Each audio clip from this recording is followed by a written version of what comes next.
Жүргін бұлдыр, мана Валентин Григорьев тезечінеші, и баркасын жен, паған хигун, пирін ялшын десем жен, пиде пілдер ішлігін. Мұны жезесін, и бір шак күжалы пирін шыржывыра, пирін республикара чаплы мұқтавла жинзен, хамыр ендешсен күнне шуне пілдерін бірге, шырзагрун бірік шулдарны, шак Егор Николаевич пирін ендеш, манын тыван, шаун паянхи уявне парлебуштарынза ертерешин. Она за илзе, рызу Максимбе за илзе, тавзу магазине калашин. Чинакта он пиде несели пиде чапла, волчем ере нумайлы чинжене жаба духна шинзембур, он инжен калазаба была чинакта. Куни паян чинакта пиде лайх, межесине бир савынышлы, кунда паян халық буштарнайт, хамыр ялзем, хамыр яндишсем, хамыр тванзем. Шаккуна қадірлізе бір архив рабиным айшлерімір, документсіне дұпырымыр. Чынақта шак шүртіне пинде сағыр жер сағырын жичімі шулдалартыны болны.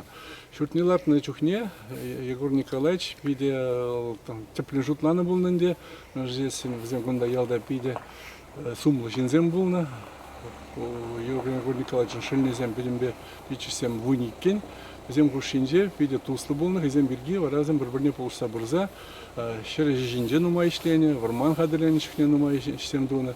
Ша намай вара улара башқарда порнаған сумлара шинзем беде бірле пришсем дуны бірге. Вара аслы херне Егор Николаевич Прокопьев Ремджин мұнук негатча барайд. Вара бізем бірлешник вишен, оның шемге пызық булайд, пилік үйбыл. Шак аслы херене Екатерина ятлы болны бол. Вара алпинде тахыршыр ширим ултымы шылда вильне болны, оның вильді приехали Башқарда да, ша Богдан Кара, шива жинже бур, анада плет припир. Вара Екатерина Егоровна Шубашқараға чадуқ сасын, онда өзен пиде чаплы суммалы үлзем жүрорашы, аслы үйвелі. Шак Чуваш музейін историйінже, исторник рзе юлны болны, ол Чуваш музейіне қадірлеген премеш болны Николай. Значит, Николай Егорович Николаев. Он шельне Константин. Константин был пиде паян Егор исторник разъемный жин, был шаржин не был, генерал-лейтенант Жуков Павел, он командующий заместитель был. Он берге историн жин нумайя берблет, паян Егор, Челябинск историк разъемный. Сейчас Уральский военный округан, командующий был уже шуми волна. Егор Николаевич на перехисеплении ходил в Индии. Шагун паян Егон был историк разъемный жин, генерал-лейтенант Неверов Константин Павлович. Он береги паян, берешак паян хитиль был это домой калзабадр бринде. Егор Николаевич кичени вели, пиде интересный жин болна, варенье жин болна. Хузанда духовное училище бедерінде, конда Чуваш республикне келзе, конда нумай юришсем дума булдарны был. Прегенже навара шак Горно-Марийский района иштемегенде служить дума, онда ол Вадырбирик шул хуши, шанда службура булза чергюре, ана паян хигунда, шигынза илдимде, сола деген онда ялбур, шав ялды чергюре, ана оставаща. Паян хигунда служаща мен земде, онда ишлеген земде. Он шемьи паян хигун мускавра бурнать, в зембеде обещагну дудашин, в земде пин историк разъемный жин зембе жесин, веладжесем кунда аркасин жеюсни булна. Неверов Костя на Косте де ван анена пидела их оставача, она не пинде тоже же черемиком шилда жирона булнда. Ща в Гатrizine аза илзе, ща в полушный бевер пан истории, щак Егор Николаевич шуртни истории, хейн истории, хейн биографии, пиде нумай документсем хадрлермер, он бергиде калажу булать, пан геуявра, пиде сумлы жинзем булаш, историксем, краеведсем гелеще, музей нижинже ишлегензем булаще, патшалық жинже ишлеген жинзем булаще, в зембеде пан түргилзе калашса, щак шурдын малашлық шыби жинженде калаш селешин, межінде паянхи кун бюджет раукше жок пирги, ол кыштах пиринжин хуйл хыларах ябала. Білмеспір, штагай за гречку шорт кайдан камалы нелекме булдарайт, шаун бергиде паян хигун тұрышсақ ішлемеле бол. Республика бірін ялды туризм адалындар забырашы, он бергиде калаш селе пробаяны мәжесін, шак шурда туризм маршрутне кіртне булзасын, биде вырынла булмалла. Паянхигун районда да, республикада да, пинде сагрон шичим шылдаларны шуртсенжен, про журдан жешеме сыклан заюлны болна. Историяне, она крцехварны реестр памятников истории и культуры дед принде регионального значения. Сейчас региональное значение был пирнжен пылдерешле. Сейчас он бада Паянхигун нумайтып чези зембедель болса, музей работники зембедель болса, районной администрации пире бурде анланашы, бурде пулжат бірдешінде, візен шанас келет, мәжде сен віземзір ебір көйже печенье удалыңыза бұғаймас бірінде. Пирин ялда ветеран зембеде нумай, утмал жинлытла, візен хыжызем шаршиннызем, хыжызем правоохранительный орган зенже işlene, хыжызем вреднеу жинже, хыжызем культуры жинже, візем шанберге пиде халли паянхигун кумғанашы, вара ебір ветеран зем пірле шагында пуштарныза, общественное объединение, некоммерческое объединение давашин, сейчас объединение бедуза, хамар шак ветеранзем, шак шурчине хамар жине илзе, малалла, вол шуртпа узагурза, халга узагурза, ажазем бешлеттерзе, военно-патриотическое воспитание дед перинде, волыш педешлес келет перин, тогда пірле пуштарнызала раз келет, юрлас келет, саванас келет, за илизем булма булдарайшы, чапла жензем Паянхигун нумайжы аркасыне шавырнза жидеші. Аркасы историян ол педе хуйықлы ябалаземде болна. Бұрнышыра шерін біріміш жылда шак Акулевский восстание денешен жүхне восстание худшынна жензем. Инде сумлары жензем болна, іштен жензем болна. Взене араша продразверсткі жүхне, нумайышне, көптернезе езе. Булды женнар касынчен перзе бұрақын шағында. Хамыр, ялди, галас куртан земех. Он вещен выдар мешал зенджек, шаб коллективизация вагнже, выдарщичи мешал зенджер, репрессия вагнже, тебр схерх сагрышин на затна булна, но май же кайла таврнайман, хаш паризень, аджия нугземде, он берги был историзне, паангигунда пелемещи. Птянне галатым че, маман шемике болзине магала забаман жидезе. Ой шоктет, ориентендет. Если школда ажазам biz хушинче каланы болзан, сана кулага жидезе, сана комсомолдан да галарма болдарын деші. Хамада учительден галарзама болдарны, ворон берги каламы биде храна болуға традеші. Ол шамбек историнже шембек ябала кірзе юлна. Шамбада нумай жарка синже, хызен тване зенеде, пілзех каймашы. Бара шак ябала хадерлене жүхне, нумайсем галашы, айчынаги. Вара нумайжы хызен незелесембе интересленме бушларыш. Нумайжы Паянхигун манбада бұрза шак бірге іштан тұпса білмеле, шағын бірге камбеки тұза білмеле дезе. Бұл бергенде в архивра нумай көнішлерім, ман документсем бұр. Бұл еже мал адамдар забырас келет, мәжесіне бір хамыр незеле білмезесін, хамыр кезеп білмезесін, хамыр ішсене мал адамдар болмазасын. Шер сагырвон билик шулн баян Егор Николайджа, икшер жылне она негам разиле щук поленде. Межде сюнда урхлара шинзем был мобулдарышы, шанбада ял историне, ебір хамыр ялды ветеранзем адамдар забырашын, он берге ертіне жұматкон нумай галашырмыр, чанақта пурде харастарза, укша денге енженде бол жат бірдеріш, история енженде документсем енженде пірлешлеп бірдезе жемек вара аллалындым зайық маллада бенешлезе бірасчы. Паянхигун шак шуртыра ебір нумай же ялды, шак колхоз оғынжи, варжы оғынжи шензене жазылешін.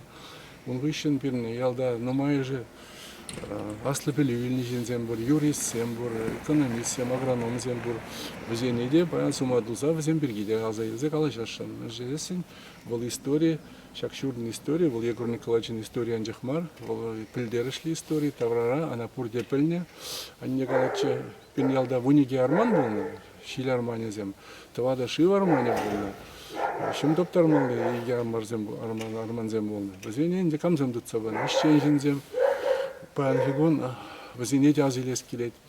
Анне галача иже крен даштан экран келечти хилле келечти те тыра вортма бара шил жок техне шилдеман жокне бара ял зинже о ялда шинзем кызем бат низгая чеше вортмалла тандара чешти почембек биде туслы болна лехи халық аркасы земби биде туслы болна и бир кундай пангигун ша шинзене сумлаза чанакта ырыз максим газелешин вазенеде Егор Николаевич Анжахмар зем пирин история зем пирин панги асра болмалла акунда халпирин буяна жарак шаппалыклар он шинже ширим загрышин славаржа вильнишин зен яжесем бур решенже зем важран таврны зен яжесем де бур зен edazелешин баян зем пангибун зен чунезем шуптапта пирин бепрлех була шинде тогда те я балаза келесі парас келет баян шак инде республикара хамр ендесен суммы муктаула шинзене азелин жухне вот взенинде историне хейн вгинче кирзе ёлна болна нумай семдона болна анжакта паян хигон нумай же бир ша я балазин хакламада билмес бир ол пиринжин биде кыткыс я бала он биргиде галажас келет паян шамрыксине де хутшундарас келет болашсембе желесен унда чанакта билет принде шыржыра хал юрлык семде бор бирни нумай же Украинара галбан где шыржыва хюделеше шаун бада вол тем бада паян галаселес келет бирин ол биде кирле я бала чандакта Хальбин келешек онда еге ветеран, язам дети войны дейтер.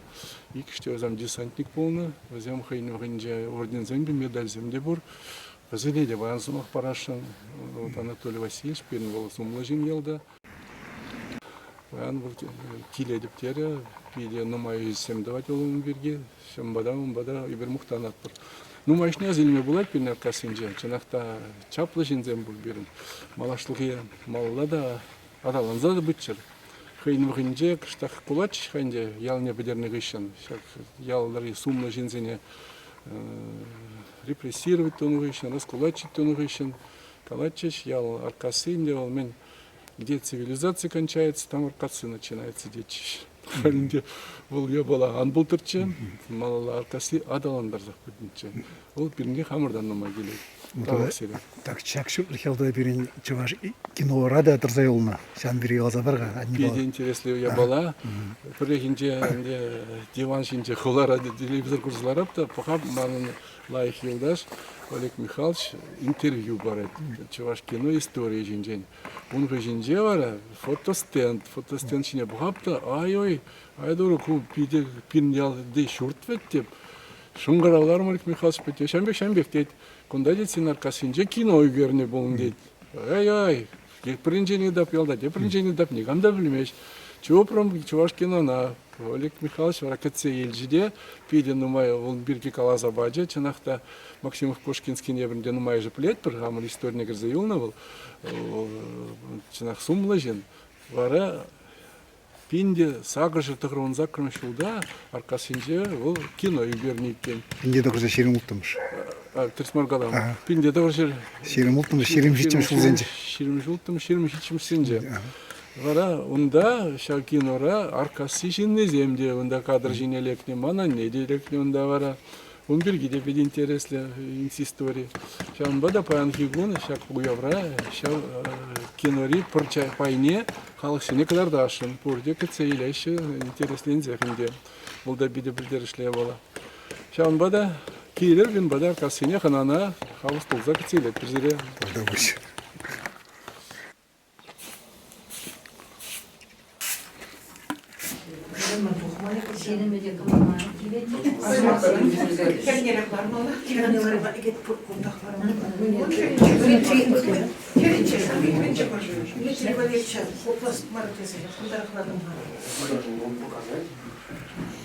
Можно было поближе к стеночкам, так устойчивее было, но их меньше видно было.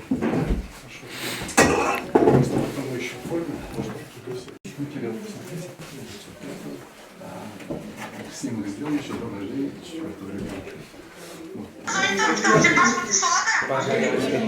Он живет, так что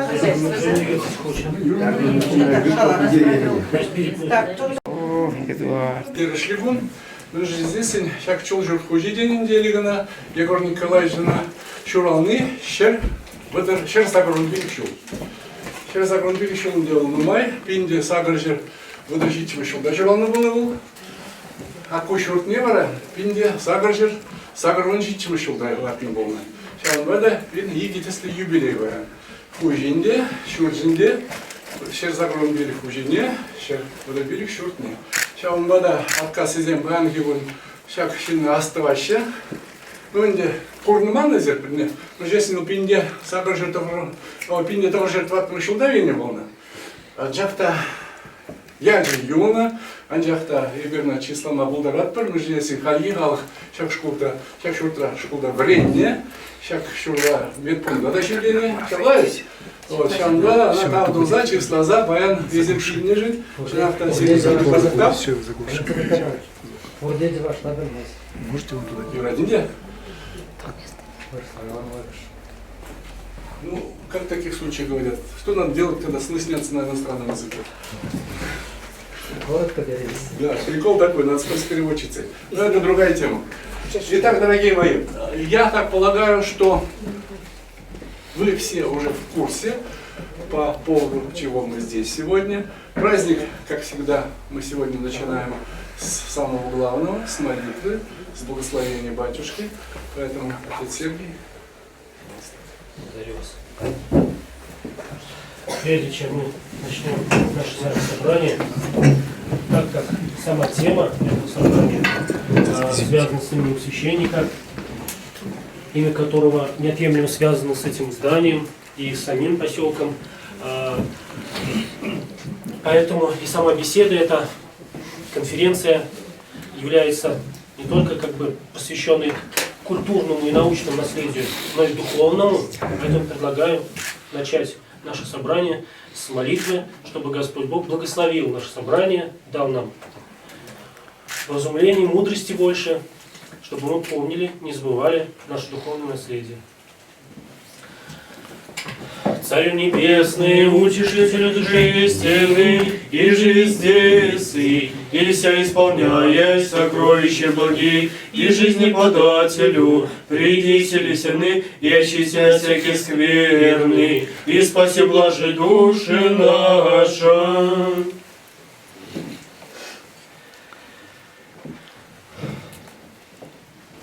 Ну, теперь слово вам, Валентин Николаевич.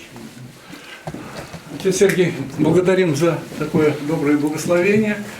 Это очень важно для нас, поскольку вся родословная Егора Николаевича, она неразрывно связана и с культурой, и с православием.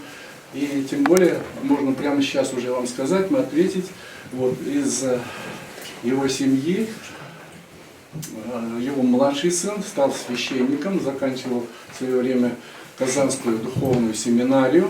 И в течение 35 лет прослужил в Горно-Марийском районе, но об этом мы сегодня еще обязательно поговорим.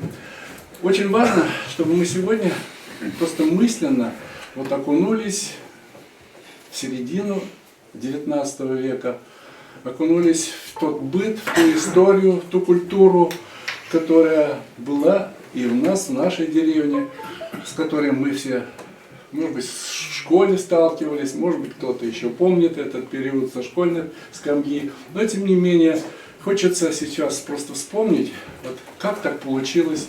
Обычный, простой крестьянин Егор стал таким сильным предпринимателем. Почему его родословная такая важная для истории нашей деревни? Об этом мы сегодня поговорим уже в ракурсе с позиций краеведения, с позиции этнографии, с позиции истории, не только нашей деревни, а вообще крестьянства. Мы так немножко решили сузить Алым-Косинской волости. Понимаете, да? Вот, отец Сергий правильно обозначил, мы немножко в рамках конференции, ну, так если крупно, красиво назвать, научно-практической конференции, то есть мы исследуем эти события. Мы хотим не просто это вспомнить, но еще раз и навсегда себе сказать, мы часть нашей культуры, часть нашей истории. Недавно мы отмечали 330-летие нашей деревни. Это было очень большое событие. К сожалению, тут и пандемия, и некоторые другие моменты. К сожалению, мы не смогли ни 335 лет отметить, но тем не менее, наверное, события эти все равно значимы. Поэтому сейчас перед вами выступит очень интересный человек, человек, которого я очень уважаю как профессионала в истории, в области истории, этнографии, культуры, краеведения. Это действительно член Чувашской национальной академии, академик. Этот человек входит в Союз писателей Чувашской республики. У него очень много регалий, заслуг в области изучения Чувашского края. Есть несколько публикаций, целых книг, изданий, связанных с Шурдан. Поэтому я вот с удовольствием сейчас его называю. Это руководитель землячества Шурдан Римма Семеновна Альтина-Александрова. Пожалуйста. Надо наши бумаги положить, я вам сейчас это представлю. Да?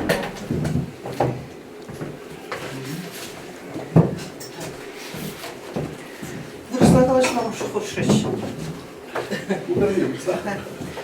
Так. Тема обозначена была исторические факты и свидетельства возможностей для предпринимательской инициативы крестьян как массового явления на рубеже 19 и 20 веков на примере Шурданской волости Чебоксарского уезда. Так.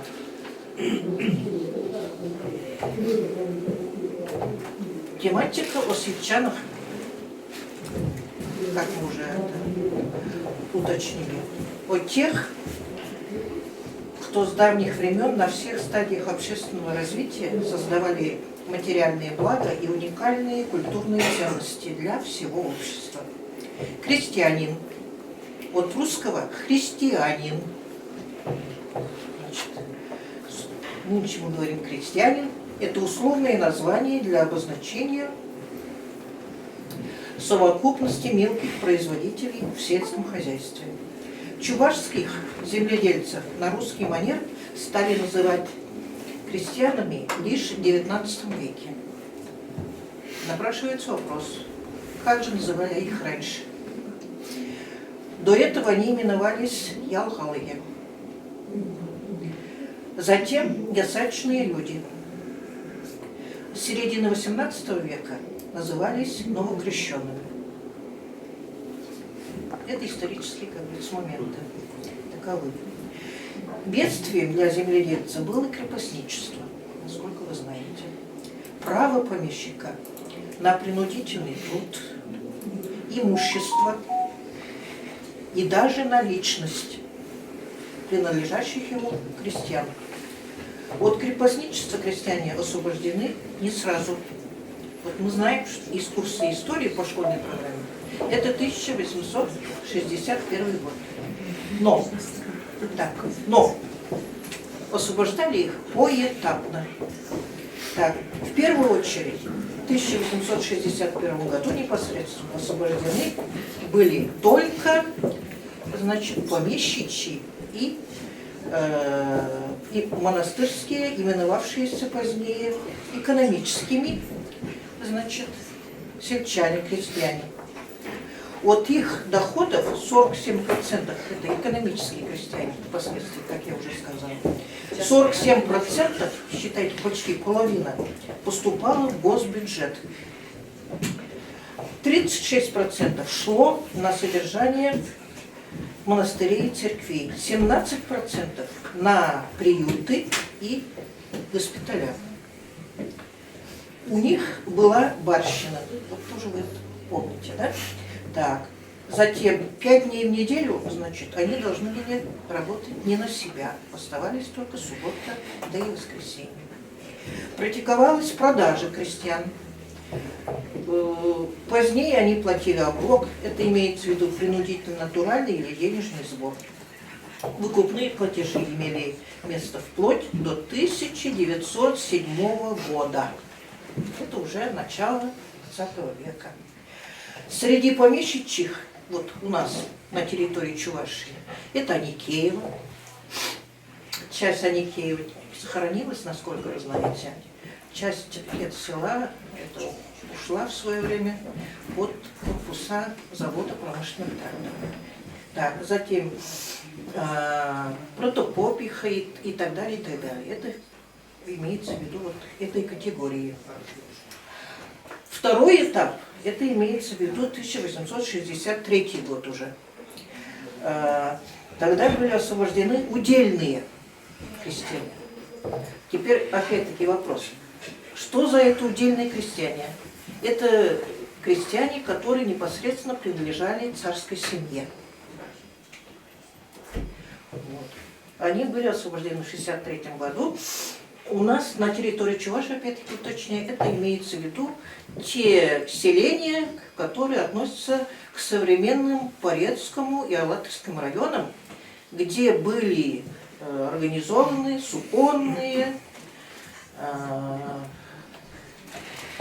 полотняные и так далее другие производства, которые шли на содержание, ну, доходы имеется в виду, царского двора. Так. Следующий этап, это уже 1866 год. Тогда были освобождены государственные крестьяне. Теперь сразу же вот скомпонуем. Были, значит, у нас экономические крестьяне, были удельные, и третья категория – это государственные. Освобождены в 1866. Так, это подавляющее большинство местного населения, в том числе впоследствии туда-сюда же были включены стрельцы бывшие, пушкари, солдаты и так далее и тому прочее. Так. В последние десятилетия XIX века шло социальное расслоение крестьянства. Расторопные, сметливые хозяйственные сельчане сумели получить в тот период суду через крестьянский поземельный банк. Кредитные учреждения, образованные в 1882 году. Сюда же относится наш, как говорится, вот, Шарданский, хозяин данного дома, вот среди тех, кто получал, Георгий Николаевич. Это уже почти что к началу 20 века, вот последние десятилетия. Этот шаг позволил предприимчивым сельчанам расширить свои наделы, приумножить производство, укрепить свое хозяйство. Суды были долгосрочными, представьте, аж на 38 лет и 4 месяца. Размер суда составлял от 80 до 90% от оценки покупаемой земли. В 1897 году в Поволжье насчитывалось 843 тысячи чувашских крестьян. От них 527 тысяч проживали на территории современной Чувашии. В ходе Столыпинской аграрной реформы, это уже начало 20 века, в Чувашии 14% крестьянских земель было закреплено в личную собственность. Казалось бы, не очень трудно, но во многих населенных пунктах появились, вот, как сказать, крепкие хозяйственники. В 1917-м все земли уже национализированы. В 18-м распределены между крестьянами по едокам. В голодные годы после гражданской войны объявлена продовольственная разверстка. Программа военного коммунизма, так называемая. Крестьянство доведено до голодной, как говорится, смерти. Начались массовые волнения во многих точках России. Это имеется в Тамбовской, Оренбургской, Орловской губерниях, на Южном Урале, в Поволжье и так далее.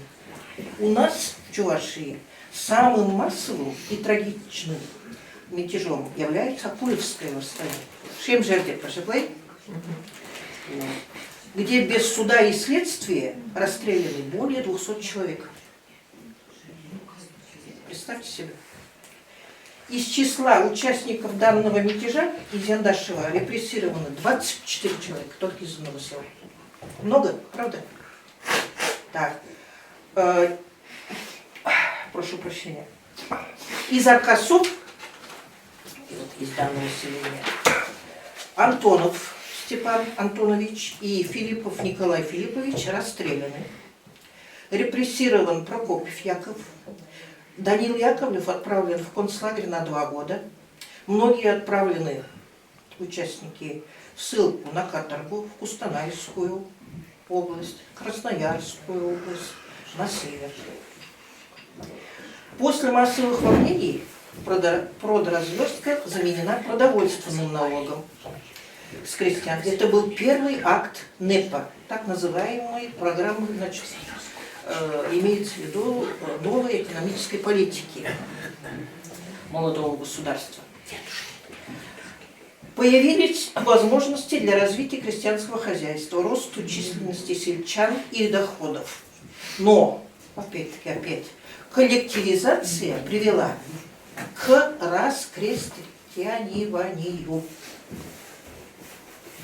значительной части сельчан. Недавно, в нулевые, на заре 21-го, значит, вот этого нашего столетия, появились некоторые признаки возрождения крестьянства. Я подчеркиваю, некоторые признаки. Теперь непосредственно хочется сказать про Шарданскую волость. Это был был небольшой экскурс, да? Так вот, про Шарданскую волость.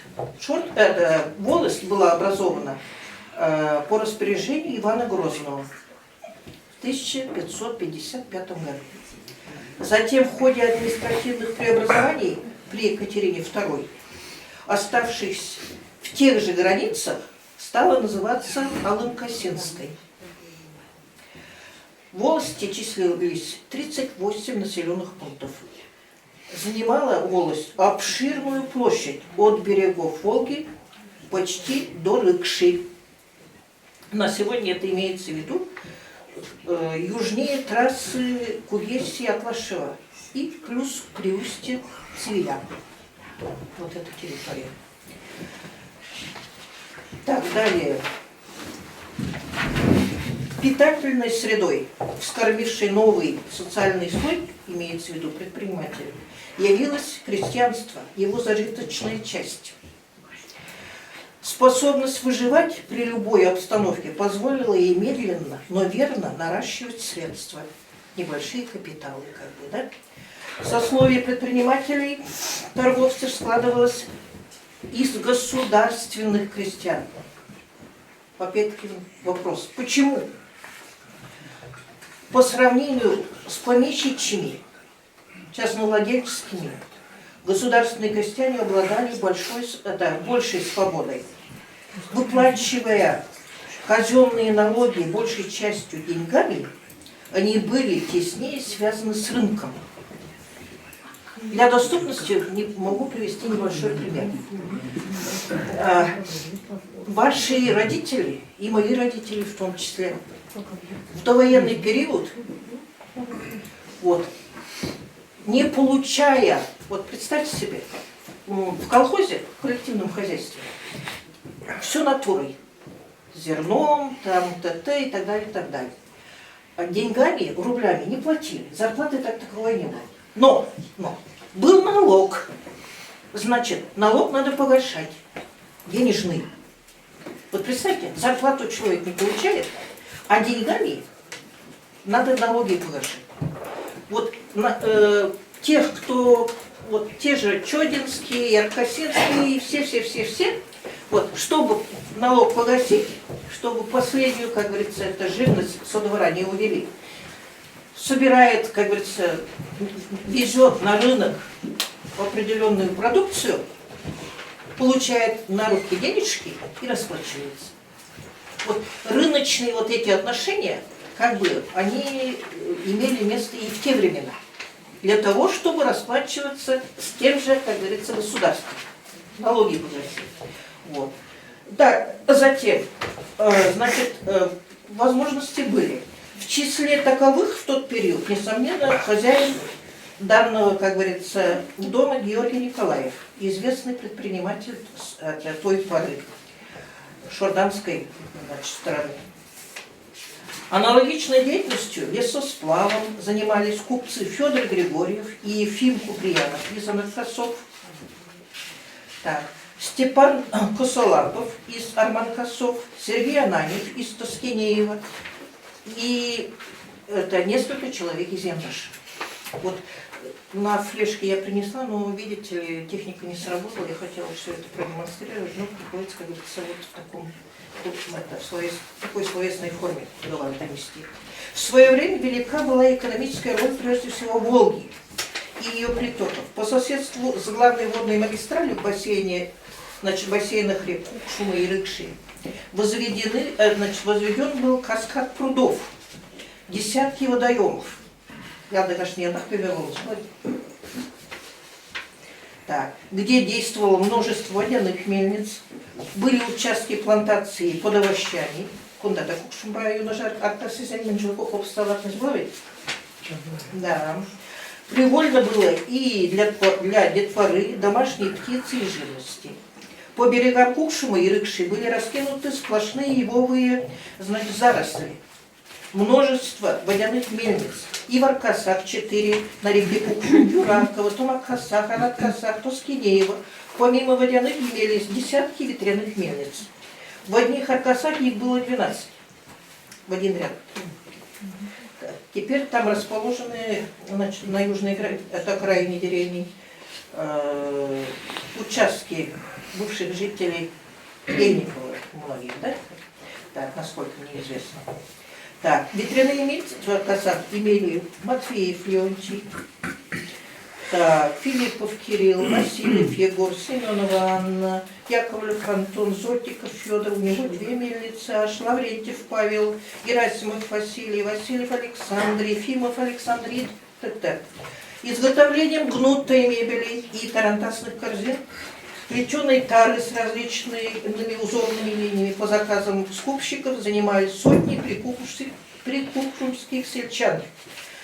Это сельчане из Анаркасов, Тоскинеева, Толикова, Яндашева, Липкова, Мяснер, Сарадагасы, так, Мерешпоси и так далее. Документально зафиксированы результаты труда крестьян в докладе Чебоксарской земской управы, это уже официальный документ, архивный, от 6 февраля 1895 года под названием об экономическом состоянии крестьян и развитии кустарных промыслов. Значит, оттуда я приведу несколько выдержек, это зачитаю. По данным статистического бюро, наиболее видное место среди промыслов Чебоксарского уезда по количеству заработка занимают разные лесные занятия. Рубка леса, подвоз бревен к пристаням, заготовка и сплав плотов, это лесопиление и другое. Обуславливается тем обстоятельством, что половина территории Чебоксарского уезда занята казенными лесами, расположенными по берегу Волги и рек, впадающих в нее. Часто крестьян, часть крестьян в свое время стали заниматься лесопромышленностью. По сведениям волостных правлений, лесными занятиями охвачены 2315 человек. Представьте себе, какая масса. В этих же казенных лесах крестьяне Чебоксарского уезда занимались смолокурением, жжением угля и так далее. Оригинальный для Чебоксарского уезда промысел составляет плетение корзин для телег из черемуховых или ивовых прутьев. Им занимаются более 100 человек в волости, зарабатывая до 1000 рублей в год. Для тех времен это отличная сумма. Плетенки эти возят для продажи на местные базары и в Казань. Близость и обширность реки Волги позволяет населению Чебоксарского уезда иметь заработки в экипажно-тарантасной, столярно-мебельной, корзиноплетеночной областях, по работам на пароходах, баржах, пристанях, рыболовством, отходничеством. При этом наблюдается определенная специализация по некоторым сельским общинам. Банды, например, активно занимались лозоплетением, разведением породистых рысаков. Даже в Великую Отечественную войну для корпуса Даватер они поставляли. Нет, это значит. Так, дальше. Но больше всего отличались бардовцы наличием обширных садов в пойме Цивиля. Оттуда по осени наливные яблоки на баржах отправлялись тоннами в города Поволжья. Недавно вот в начале строительства Новочебоксарска эти сады уже, последние участки уже были ликвидированы. Обширные, бескрайние там были просторы. Далее. В Тумакасах были искусные мастера по изготовлению валенок и сундуков. Михаил Терентьев, Иван Спиридонов, Петр и Николай Федоров, Валерий Ермолаев, Иван Скачков. В Пустынь-Косах организовали артель портной, широко известную в округе. Тоскинеева в двухэтажном особняке купца лесопромышленника Сергея Ананьева открыт филиал фабрики Погодяря, где кроме вышивальщиц трудились в артели вперед. Значит, руководителем был Данилов Василий Федорович из Тоскинеева. Работали мастера по лозоплетению, изготовляли столы и стулья, гармонии, хромка, ремонтировали часы. Вот я хочу отметить вот этот двухэтажный дом Сергея Ананьева. Его снесли в 1976 году, это при мне. Вот, стоял шикарный дом, вот, конечно, вот я хотел почти что такой. Вот. Разобрали, весь материал увезли в Кугеси. Из этого дома вот, брат вот, хозяина Сергея, он Ананий Ананьев, был заслуженным врачом Российской Федерации. Это представьте себе. На заре 20-го столетия он закончил Казанский мединститут, сельский парень. Вот. Стал участником значит, в госпиталях, военных госпиталях в годы Первой мировой. Он лечил, как говорится, солдат наших российских. А потом это в послевоенный период, вплоть до 50-х годов 20 века, значит, здесь у нас в республике. Вот. Интересные были люди.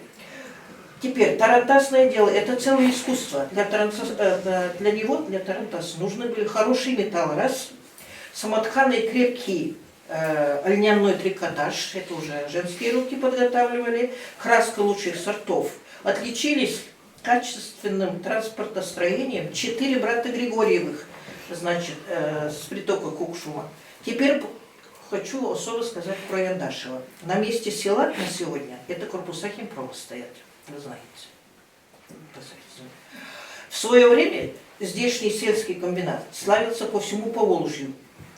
Пользовались спросом изделия швейного и вязального цехов. Для выделки шкур, для изготовления валенок была открыта отдельная мастерская. Ассортимент выпускаемой продукции был широк. Кстати, во время Великой Отечественной также в нашего шили унты для летного состава. И так росло число артелей, мастерских, кооперативов, различных производств, валяльни, шерстобойни, маслодельни, кузницы и так далее, и так далее. Результаты успешного развития промыслов были отмечены уездным, значит, комитетом. В сохранившихся архивных документах от, значит, 1913 года, это начало, значит, того века, так вот, даны списки тех, кто удостоился почетных наград, наград, это на второй всероссийской, не только у нас республика, всероссийской кустарной выставке. Да, экспонаты были представлены. Бронзовые медали присуждены жителям деревни Алым-Косы Григорию Ефремову и Игнатию Семенову, Василию Тимофееву из Надкосов и Николаю Михайлов получил похвальный лист. Так вот, мелкая промышленность Чебоксарского уезда и шорданской стороны, в частности, на рубеже веков 19-20 развивалась в виде кустарных промыслов и ремесел. Мелкое товарное производство преимущественно было направлено на переработку сельхозсырья. Сюда относятся мукомольные, вот те же мельницы аркасинские, да? Сколько их было, крупяное, маслодельное, кожевенное, сапожное производство. Сапожники кустарей регулярно числятся в ведомостях статистических, значит, комитетов, значит, содержащих информацию о видах промыслов, которые были развиты в ту пору. Другой весьма распространенной отраслью была обработка дерева, связанные с ней занятия, изготовление саней. Вот Тимуршара Пиденвайт они очень качественно отличались, вся эта продукция. Телег, колес, мебели, бочек и смоло-дегтярное производство. В первые десятилетия 20 века смолокурением успешно занимался овладевший этими секретами, значит, секретами лесохимии Ермолай Данилов. Он привез из Берлина, представьте себе, из-за рубежа, из Берлина, диплом. Это раз. Кроме этого, шуршащие денежные купюры первой премии. Первой. Опередив знаменитых французских спецов по качеству скипидара. Это той жидкостью, что получается при перегонке смолы хвойных деревьев. Да? Так вот, иностранные специалисты были удивлены тем, что производитель данного товара всего-навсего мужик с титулом директора смолокуренного скипидарного завода, да и то кустарного, а качество великолепное. Так вот, фактически тайн никаких не наблюдалось, просто был народный опыт. Из поколения в поколение как бы передавали. Несомненно, народная смекалка, трудолюбие, сметливость и другие качества наряду с местными благоприятными особенностями, факторами способствовали развитию предпринимательской деятельности сельчан Причебоксарья. Вот у меня все. Спасибо.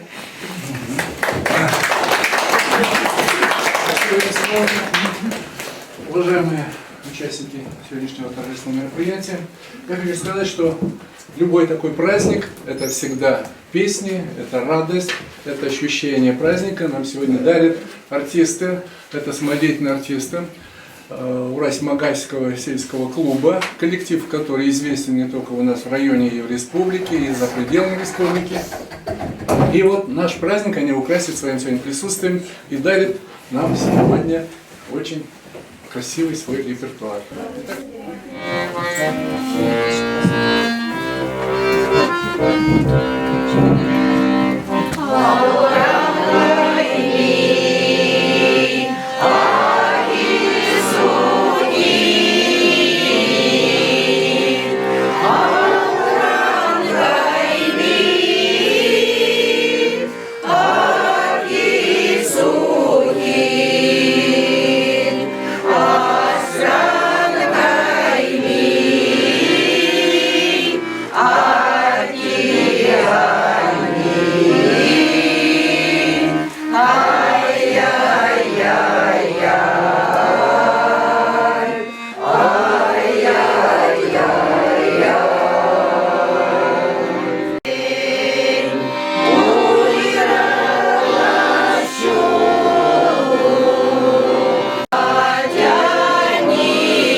buldur. Yendersem, Çavaşyenin matur şinnizem. Sirinim rabayan ulay magaz klub şumanci, sırnar uşkan. Ыдарами зирбаян цынахта, пурде, сяван бада, бахада, тасмы бар, хамрын печек концерда, пушла бар.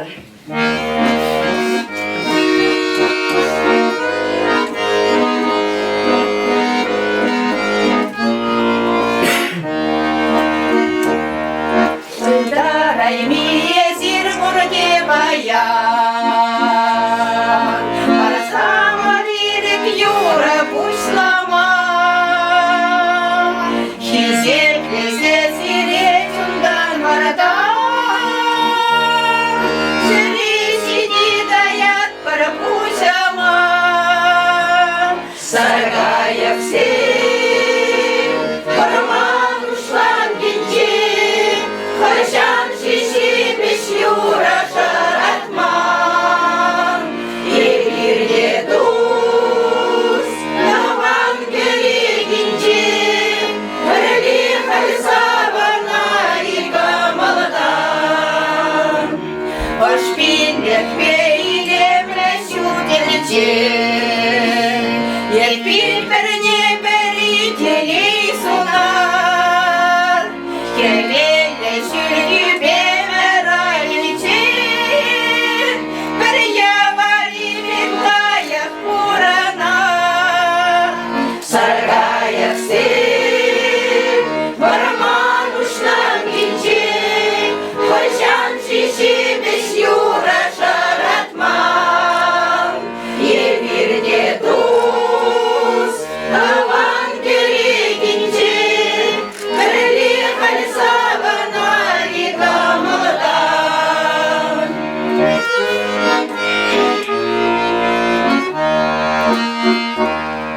Шүлден шүлешеклер шыршив ятнен, Кола бірінші таван гилбедана. Үрдесля кадан салық тезенер, Бір сумлес тавар қашни гуна. Саргаев сен, барман ушлан генчен, Хашан шиши беш юра шаратман. Евирде дус, таван гери генчен, Бірли халсабана ига малдан. Саргаев сен, барман ушлан генчен, Хашан шиши беш юра шаратман. Евирде дус, таван гери генчен, Бірли халсабана ига малдан. Бірли халсабана ига малдан. Разволновалась.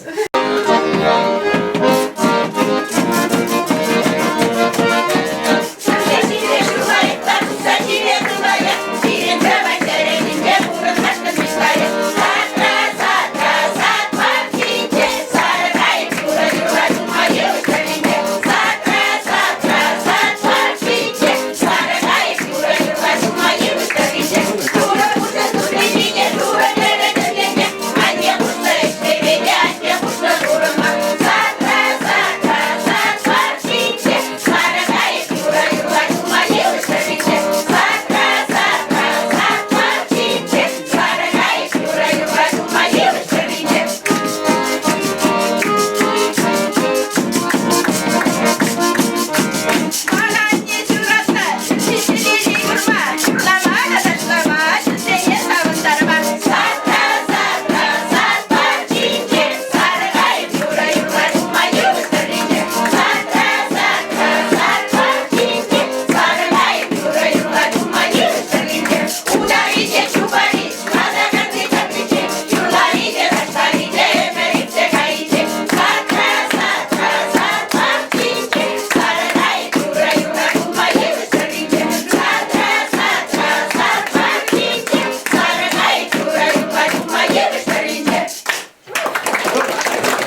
чавашвая юрара, чавашвая туслахра.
Иртегаять вашкана.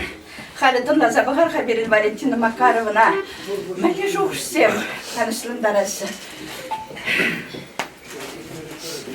Шухашсем, шухашсем, Хашнигаш килеген хынасем.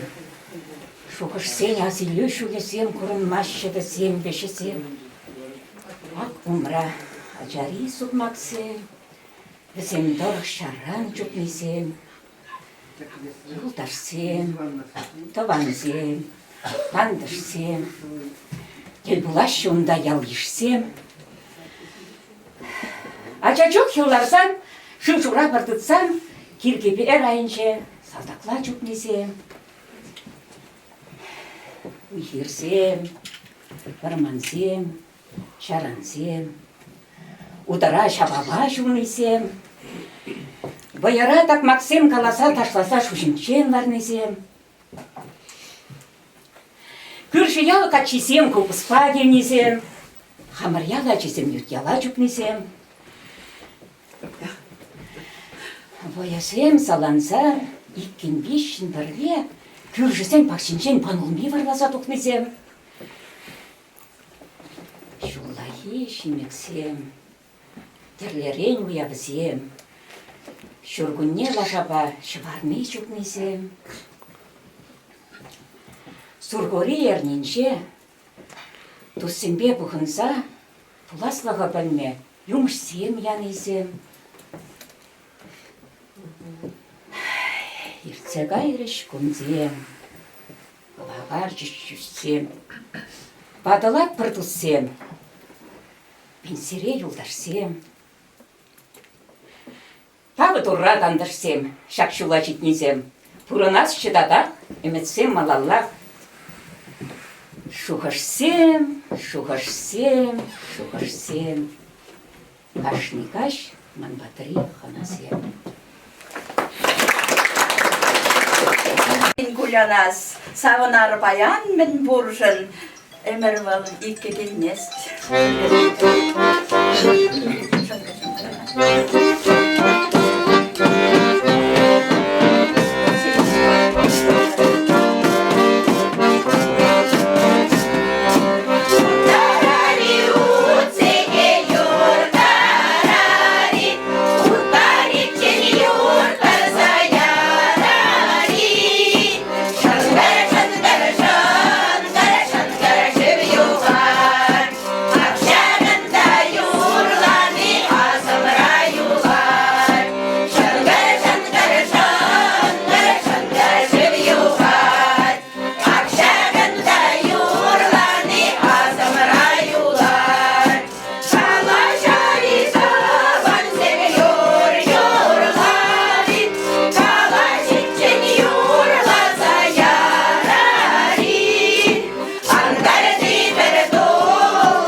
Халки выгодрать, сынарда, панки заманара, пурнус, тем же патран мабушларе, пирин России, чиматур аржиннезень, коллег, пирин таван шаржова, сухлама девять. Тем же тусло бурнин день, нимен 10 месяцев мансагайрымыр булас. Америкамыр.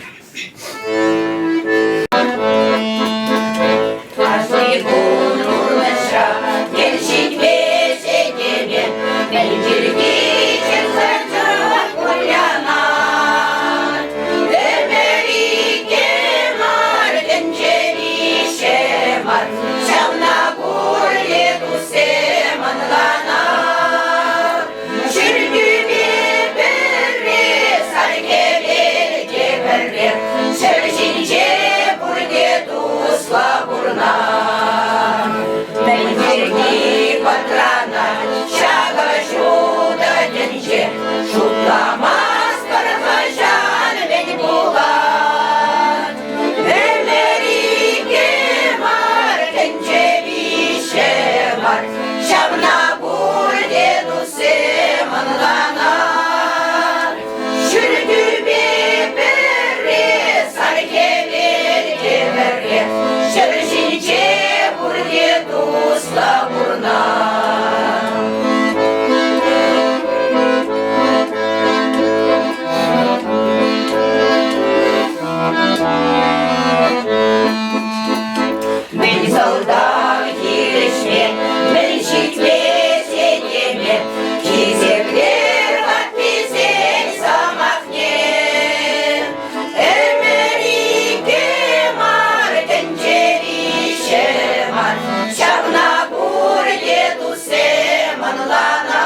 birge kalar da. Pidi numaşu jubiley şaplaya. Aha, man. Şavun bende bir de şak yeni bir hamarın konsentra palladı uzaklara steremer. Ben şimdi sen был представляла там, где малая родина, родительский дом, отец, мать. Они же навсегда у нас в сердцах. У каждого человека. Это никто. Окна и сад, там, где ждет меня мама, где качала мою по ночам колыбель. Домик окнами в сад заметает упрямо золотой листопад, голубая метель. Домик окнами в сад заметает упрямо золотой листопад, голубая метель. Я сюда возвращусь, может быть, слишком поздно. Южный ветер ночной запах яблок принес. Домик окнами в сад, ты приснился мне просто той стороне, где пошло все на снос. Домик окнами в сад, ты приснился мне просто той стороне, где пошло все на снос.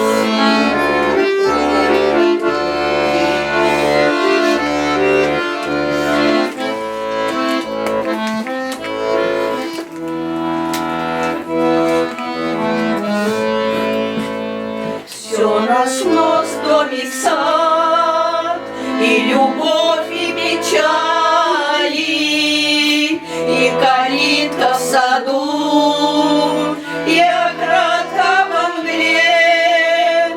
Домик окнами в сад, неужели звучали эти звуки, что там душу ранили мне?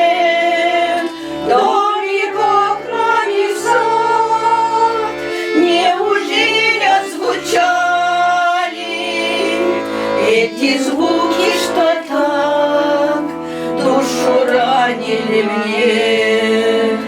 Домик окнами в сад, там, где ждет меня мама, где качала мою по ночам колыбель.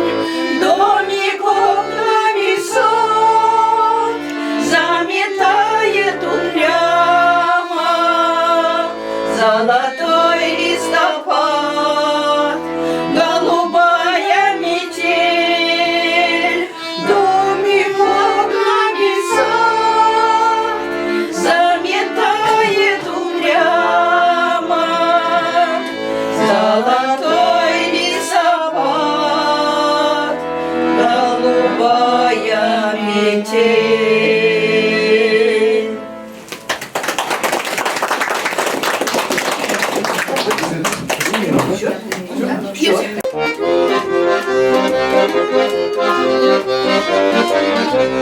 Расцветали яблони и груши, поплыли туманы над рекой.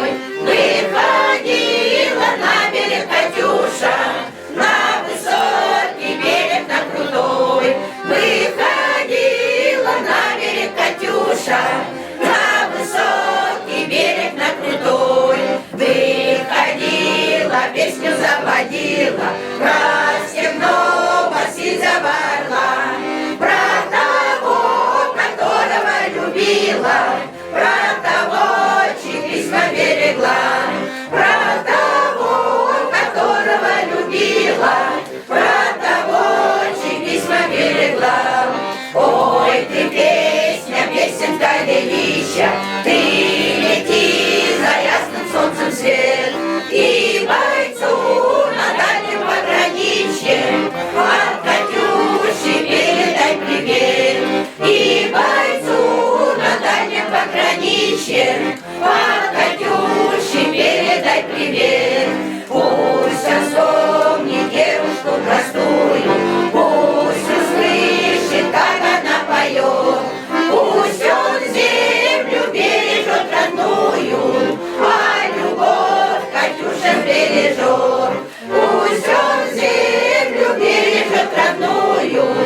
Тем сирген бурленде чаплы коллектива малашлыхра ну жезем сунатпыр изибиле пиде килиштер тирмеле талантлы артистсем чынакта сирме пырле савынды бір баян чавынбада сирин такыр жыл болдыр сирин баянда да кебір коллектив тебір концерт чавынбада сире сыбылазат тұрзетме Шак шурдың истории де бір енжен шурдың пуласты ешінжен калажашыне бір. Онда чынақта үйдізен пейден ұмай. Сирен ховынзасын үйінлайықчы, бұнда видео үйгерек бір. Чанбада хам режим алладыздар, юради? Юрай шапла болдар. Бара, шак сіне ханазин язатына қайалатты, кітап программына орнына көжарза, шак шыне Шубашкарды музейн директорне самах парашин Дмитрий Валерьевич Спрыжков, извиняюсь, человек, который очень много сделал для того, чтобы вот это здание сегодня оно стало достойный ряд памятников архитектуры, культуры, истории. И все это вот событие, сегодня оно как бы уже все произошло, но как мы тут старались, как мы, как говорят, боролись, это целая эпоха была. Поэтому, Дмитрий Валерьевич, во-первых, уважение к вам очень большое, как человек, который многое сделал, чтобы мы сегодня были и в будущем, я надеюсь, у нас обнадежите. Пожалуйста. На самом деле здесь, здравствуйте, дорогие друзья, на самом деле здесь общими усилиями мы достигли того, что сохранили для республики, для аркасинцев такой уникальный объект культурного наследия, который уже был внесен недавно в реестр объектов культурного наследия. На самом деле памятников подобных вот этому дому, их немного в республике, и в этом их ценность, потому что они символизируют определенную эпоху в истории нашей страны, нашей республики, эпоху, которая уходит и от которой практически не остается вот таких вот материальных свидетельств, потому что, казалось бы, вот есть археологические объекты какие-то, да, этнографические, там, например, курганы, городища, понятно, что они стоят на государственном учете, а вот архитектурные строения, они наиболее подвержены такому уничтожению в силу того, что просто, ну, они устаревают, да, превращаются, как говорят, в ветхие строения, вот, неважно, каменные они или деревянные. И естественно, что время диктует свое, и они уходят, их просто разбирают, ломают, не задумываясь о том, что за каждым из них стоит какая-то история. И вот когда в начале этого года, по-моему, после Нового года же, да, мы этим вопросом занялись, когда вот мы познакомились с Валентином Никоноровичем, он пришел к нам в музей, вот, рассказал эту историю про своих предков и показал фотографию дома. Говорит, вот такой стоит. А я тогда его спросил, а он как бы у нас внесен вообще в реестр памятников? Он говорит, нет, там сейчас фельдшерско-акушерский пункт находится. Вот. И мы тогда задались вопросом, а как бы не сохранить ли его, потому что когда сказали, что фельдшерско-акушерский пункт будет переноситься в соседнее новое здание, вот, и зачастую судьба таких домов уже предопределена. Вот, и не хотелось бы просто этот памятник потерять. И тогда мы начали собирать информацию, готовить документы, и вот музейный комплекс Новочебоксарский, ну, многие, наверное, были там, видели, да? Если не были, я вас приглашаю, приходите. Мы находимся на Винокурова 42, около кинотеатра «Адл». Вот, там есть раздел отдельный, посвященный землячеству Шардан, 13 деревням, вот о том, что сегодня Ирина Семеновна рассказывала, о занятиях, о быте, там все это у нас представлено в виде экспозиции. Довольно-таки интересный, кстати, необычный по своей подаче. Вот, и мы стали собирать информацию и готовить документы для того, чтобы выйти с предложением в Министерство культуры о внесении данного объекта в реестр культурного наследия.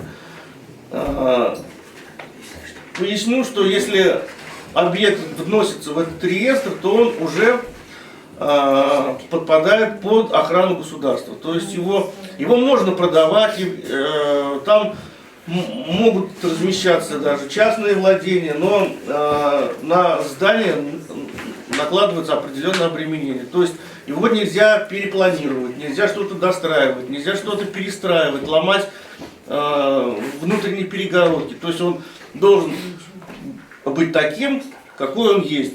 Вот на Западе, например, очень многие подобные строения их покупают люди, да, там они живут, вот, но они не могут уже распоряжаться внутренним интерьером. Вот как вот он есть, как он спланирован был согласно плану, да, как вот он попал под охрану, так он и должен существовать. Можно там, допустим, какие-то вносить изменения в плане перекрытия, там вот это вот все.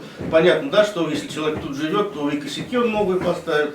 Вот, но, допустим, вот оконные проемы, вот подобные, он владелец, да, или какая-то организация, которая передается, они должны все это сохранять. А если мы посмотрим, вот мы когда в прошлый раз вот приезжали, если мы посмотрим даже вот на шпингалеты, которые здесь находятся, то они вот именно конца 19 начала 20 века. Просто они закрашены, а если мы их почистим, то увидим, что они таким очень красивым цветом, цветмета блестят.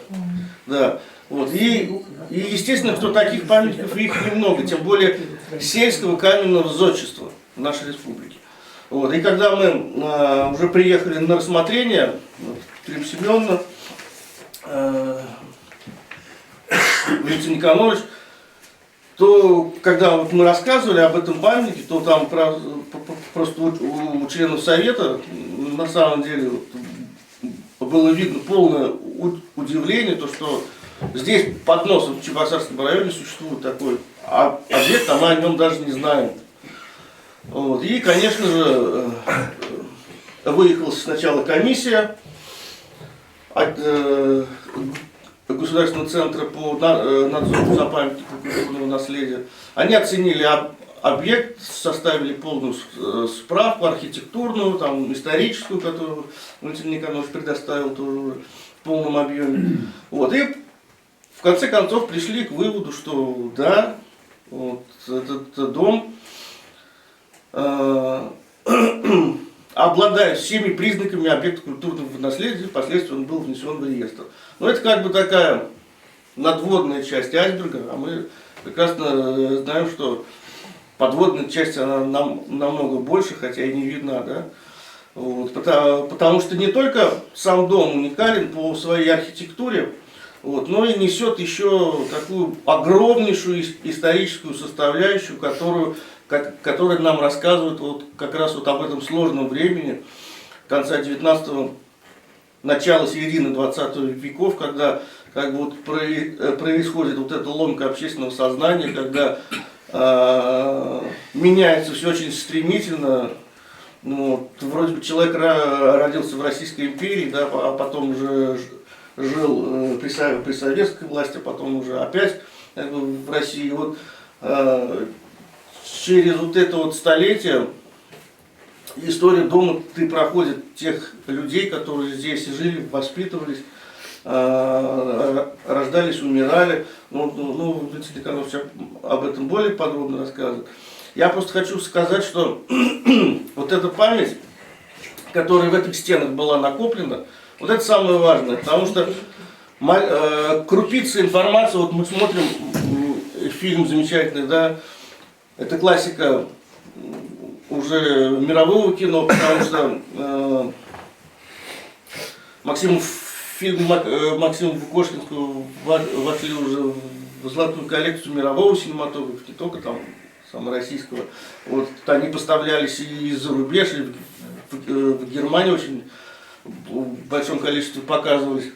Вот, и даже эти кадры нам показывают, что вот этот дом, он как бы несет в себе вот эту вот историю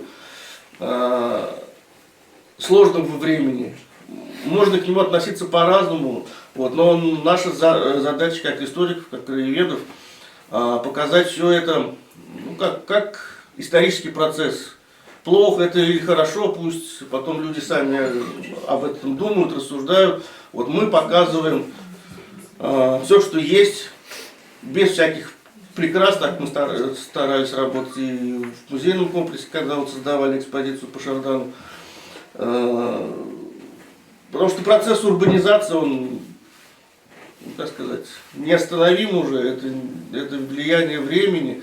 Вот, но как вписаться вот в эту ситуацию таким вот объектом, вот это уже наша задача. Вот это наша задача, и мы, как потомки, допустим, тех людей, которые здесь жили, должны эту память сохранять всеми возможными способами. Вот, ну, а музеи для того и существуют, для того, чтобы сохранять то, что, допустим, невозможно сохранить дома, там, да, в силу каких-то условий. Вот, поэтому я тоже, пользуясь случаем, хочу обратиться ко всем присутствующим. Если есть какие-то вещи, которые всем, ну, отражают быт, там, историю, да, Шардана, приносите к нам.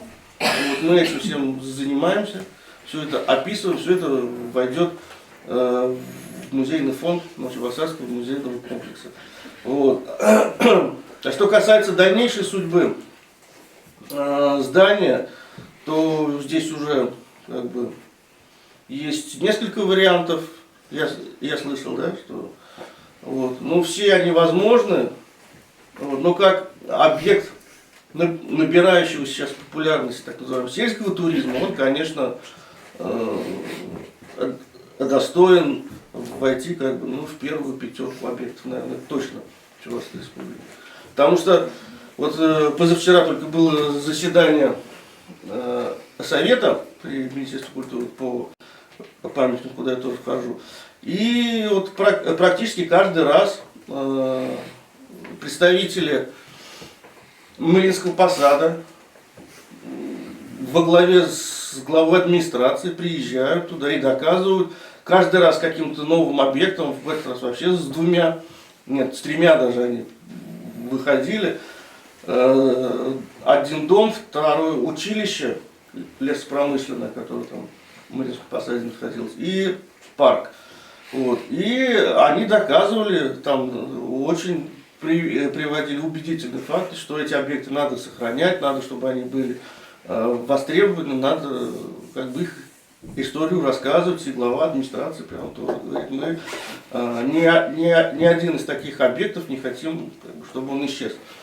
Вот. Поэтому здесь мнение общественности имеет огромное значение. Вот. И спасибо вот, и Римсу, и Валентину Никоноровичу за то, что они как бы, вот, вовремя так вот, нас подвигли всех на то, чтобы мы этот объект для республики, для наших потомков все-таки сохранили. Потому что это на самом деле, казалось бы, дом, но дом, который несет и олицетворяет собой историю бурного 20 века. Вот.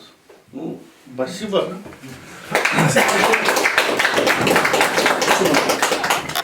Ну, вот видите, какой серьезный оборот принимает наш сегодняшний разговор. И это очень важно, потому что действительно я полностью присоединяюсь к словам Дмитрия Валерьевича. Не просто важно, это востребовано сегодня нашей жизнью. Если не мы, я даже не знаю, вот сегодня мы отмечаем 185 лет Егору Николаевичу. Будут ли отмечать 200 лет такому замечательному человеку, если мы сегодня что-то не сделаем для того, чтобы все это сохранить, всю эту историю. Не ради того, чтобы вот просто говорить о родословной, вот, хотя вот почему я так сейчас в 3 вещах остановлюсь. Когда я нарисовал родословную свою, моя внучка говорит: деда, неужели я знаю 12 колен своих? Знаете, что такое 12 колен, да? Это пра. Вот это вот моя родословная, я специально сегодня сюда ее повесил, родословная моей матери, и по линии бабушки, и по линии дедушки. Хочу сказать, что мой прадед является как раз родным младшим братом Егора Николаевича. Вот, Егор Николаевич родился в 1837, мой прадед родился в 1839. Дмитрий Николаевич, он был приказчиком у него, здесь был посвященный, грамотный человек. И вообще тетка моя рассказывала, что это была очень дружная семья. Их было 5 братьев: Антон Николаевич, дальше, значит, Максим Николаевич, Дмитрий Николаевич, Яков Николаевич, Никита Николаевич. И вот сегодня я с удовольствием представлю вот наследников, предков, родных, близких, где у нас Нина Петровна и Николай. Вот Николай является праправнуком, значит, вернее, получается, внучатым, правнучатым племянником Егора Николаевича. Вот, как говорится, история рядом. Илья Семенович, коль не продивляете?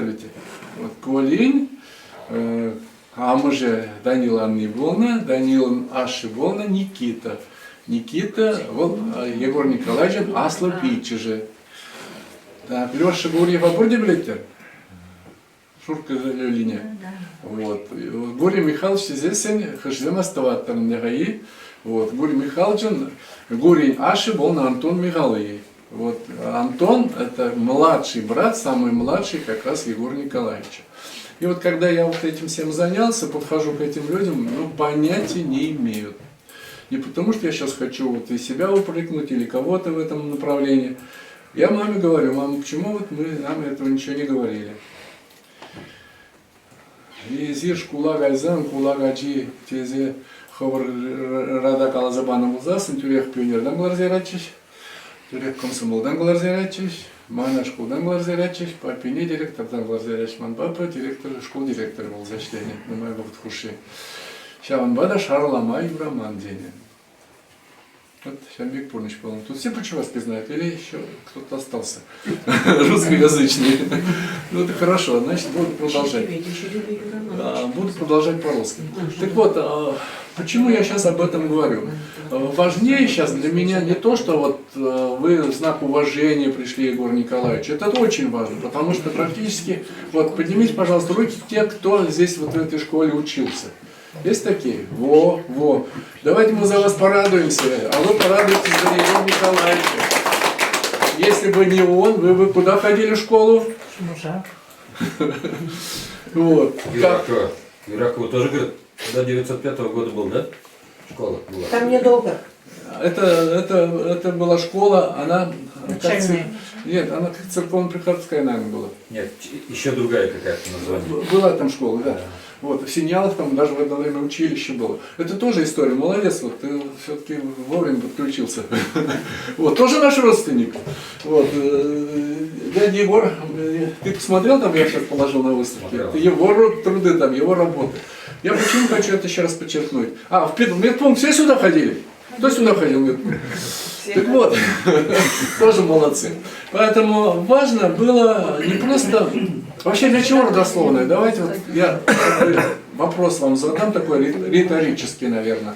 Вот, родословная нужна для чего? Для того, чтобы мы не просто сохранили память, не просто понимали, кто были наши предки, кто они были по профессии, чем они занимались. Это тоже очень важно. Еще есть такая хитрость. Некоторые есть болезни, которые передаются по наследству. Знаете, да?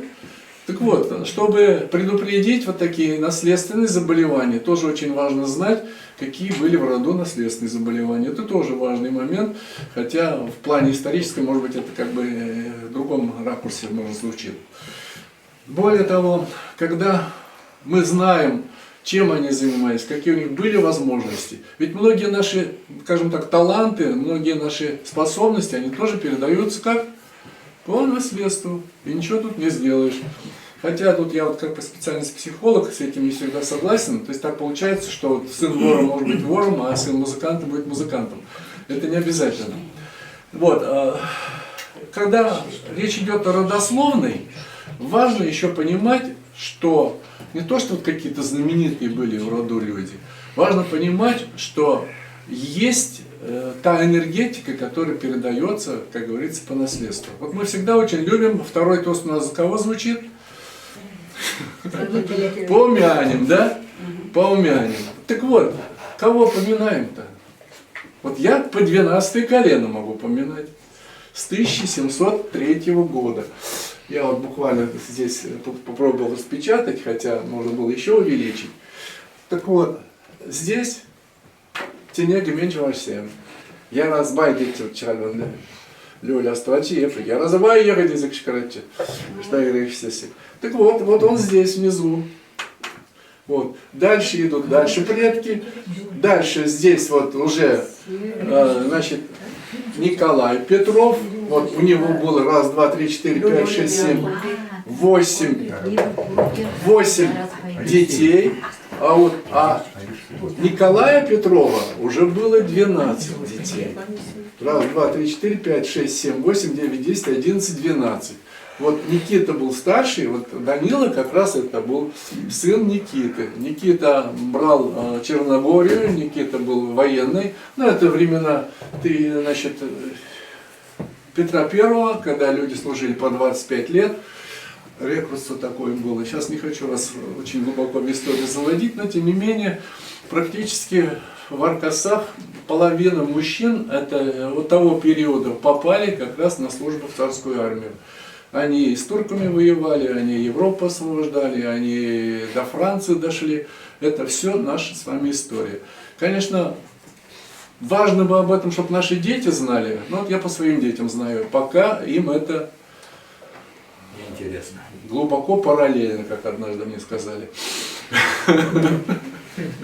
Ну, как говорят в Ярославле, что делать.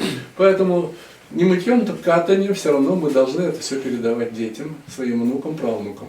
И для этого, наверное, мы и сегодня собрались, чтобы обозначить важность этой темы. Ну и хочу еще раз подчеркнуть, сейчас не хочу глубоко вас вводить в эту родословную, если какие-то вопросы ко мне будут, пожалуйста. Но тем не менее хочу сказать, вот это поколение, это цвет, как говорится, нации, цвет Аркасов. Здесь очень много педагогов, здесь очень много юристов, здесь очень много священников, здесь есть люди, которые оставили глубокий след вообще на уровне Советского Союза. Достаточно вспомнить, вот вы посмотрите, пожалуйста, значит, младший сын Егора Николаевича, это отец Александр. Это вот левая фотография, это 1901 где-то 2 год, где они бракосочетались, кстати, венчались в Яндашево. Вот, дальше их дети, 901 год, 3 год, 5 год, вот 4 девочки здесь пока нет, это снимок, ну, скажем, сделан чуть пораньше, пока девочка родилась. Вот, я хочу сейчас выяснить, что за там генерал-губернатор сидит рядом с отцом Александром. Вот здесь он как пчеловод в домашней обстановке. Вот. А где он служил? Он Горномарийский район, село Усола. Это, значит, в 3 километрах от, как там, Козьмодемьянска. Вот. Он там служил 35 лет. К сожалению, в 1937 году был репрессирован и сослан в Коми СССР. И там на лесоразработках заболел и умер. Вот такая печальная судьба, осталась семья. Сейчас есть наследники, часть из них живет в Москве. Вот сейчас мы ищем контакт с специалистами с Ешкаринской епархии по канонизации как раз отца Александра и ряд вопросов, касающихся вообще его биографии. Есть там такой Юрий Витальевич Ерошкин, специалист как раз в этой сфере. И, конечно, об этом можно долго говорить, просто у нас время идет. Хочу обратить ваше внимание еще на одну фотографию. Это генерал-лейтенант Неверов Константин Павлович. Это внук Егора Николаевича. Вот, генерал-лейтенант, который заслужил это высокое звание, в 1943 году получил генерал-майора. Был у Жукова замкомандующего, освобождал в свое время Мелитополь, сейчас это на слуху этот город, да? Вот, брал Севаш, освобождал Севастополь, вот, командовал дивизией, командовал корпусом, у него есть орден Ленина, несколько орденов Суворова, Ушакова и ряд других орденов такого исторического плана. Ну и, конечно, он постоянно поддерживал связь с Чувашией. Я его помню, мне было где-то, наверное, лет 8-9. Вот. Дело в том, что у нас еще есть один родственник, вы его видели в коридоре. Это Павел Максимович Максимов, один из основателей Асавиахим Чувашии, человек, который очень много сделал для развития общества охраны, значит, авиационно-химической промышленности. Ну, потом ДОСАФ он стал, да, вы знаете. Вот. И при этом он очень был ответственный, очень серьезный человек, полковник. Вот последний его работа, место его работы – это завкафедры, военной кафедры пединститута. Вот я его тоже хорошо помню, хотя был малышом. Были очень воспитанные, очень интеллигентные люди. Ну, вообще, это люди вот того периода, которым действительно можно гордиться. Ну и ряд других людей, моих родственников, они тоже заслуживают сегодня упоминания, внимания, но время идет. Поэтому хочу еще подчеркнуть самую главную, наверное, мысль. То, что мы с вами здесь и здесь присутствуем, участвуем в этом мероприятии, это, наверное, тоже где-то подвигли ваши предки, потому что каждый из вас может о своей родословной тоже часами рассказывать. Но если кто-то найдется, который 12 колен знает, ну это уже уважуха для меня. 12 колен. Замечательно. Очень хорошо. Ну, вот поэтому и академик. Вот. Ну и хочу сказать, если у кого-то есть желание, интерес развивать, вот в этом, развиваться в этом направлении, больше узнать свою родословную, пожалуйста, есть, как говорится, возможности в этом плане, лично у меня, скажу по секрету, может быть, и не для съемок. Вот, среди архивистов, серьезных архивистов, есть мои дипломники, бывшие выпускники Академии Госслужбы. У меня с ними очень хорошие контакты. На любой звонок они отзываются, в любом направлении мне помогают. Вот, ну так скажем, не по службе, а по дружбе, да? Вот, это тоже очень важно. Поэтому вот и я сейчас очень хорошо, плотно работаю с Геной Яковлевым. Гена Яковлев тоже уже ушел глубоко, где-то там начало 19 века по своим родственникам. Ну, Гену мы все знаем, да? Вот наш деревенский. Вот. И он настолько сильно увлекся, чуть что, время находим, едем в музей, сидим там, работаем. Даже в условиях пандемии нас туда пускали, мы там сидели, работали, там любой документ по нашей заявке находили. То есть это очень увлекательно, очень интересно. Вы согласны со мной, нет? Да. Вот, молодцы, что вы, как говорится, наши единомышленники. Ну а теперь я хочу перейти к более сложной теме, поскольку время идет, у нас есть расписание, график, программа. Вот. Среди наших гостей сегодня есть люди, не просто историки, краеведы, научные деятели, музейные работники, скажем, без такого контингента, как представители органов государственной власти и местного самоуправления, конечно, наш разговор был бы тоже неполный. Правда? Вот. Поэтому мы очень рады, что сегодня у нас присутствует начальник отдела культуры Чебоксарской районной администрации, человек, который настолько нас тепло встретила, приняла, когда мы поехали с Виктором Алексеевичем, с нашим старостой, приглашать администрацию. К сожалению, замглавы администрации, скажем так, просила простить ее за то, что она, хотя она тоже заинтересовалась этой темой, это актуально для нас, для всех. И сегодня здесь присутствует Екатерина Валерьевна, наша дорогая, уважаемая, вот, это, я сразу скажу, наш человек. Вот. И мне очень хочется услышать ее позиции, ее видение, развитие вот этого направления. Вот. И плюс сегодня мы все с вами знаем, сегодня очень хорошо развивается не только сельский туризм, но еще культурно-просветительный туризм. То есть мы не в рамках вот, там, серпа и молота здесь, а в рамках уже в плане культурно-просветительном. Вот. И Дмитрий Валерьевич здесь с вами тоже полностью солидарен. То есть говорить какие-то дома, показывать старинные дворы, там, коров, баранов, это тоже актуально, но тем не менее в культурно-историческом, просветительном плане эту работу сегодня на селе мало кто делает. Поэтому это очень символично, что сегодня Екатерина Валерьевна с нами. Пожалуйста. Приветствую. Добрый день, уважаемые гости, уважаемые присутствующие, родственники Егора Николаевича. Тема моего выступления – это видение района о включении данного здания в объекты туристическим, как объект для включения в туристический маршрут сельского туризма. Здесь я бы, конечно, вначале хотела остановиться на том, что в Чебоксарском районе имеется много объектов культурного значения, как регионального, так и федерального. Местного значения у нас объектов культурного значения нет, к сожалению. Объекты культурного значения, федерального значения, у нас в основном туда относятся это курганы, городища. Они в основном у нас имеются вот на территории Абашевского сельского поселения, Шахского, Чешкосинского. Всего у нас 26 объектов федерального значения. И 7 объектов это регионального значения. Туда у нас входят церкви. Это селя Акулева, селя Альгешева, Анаткиняра, Янгильдина. Также у нас входит обелиск в память о вооруженном восстании крестьян в январе 1906 года, который находился в селе Абашево. К сожалению, он у нас потерян. Он был деревянный, этот обелиск.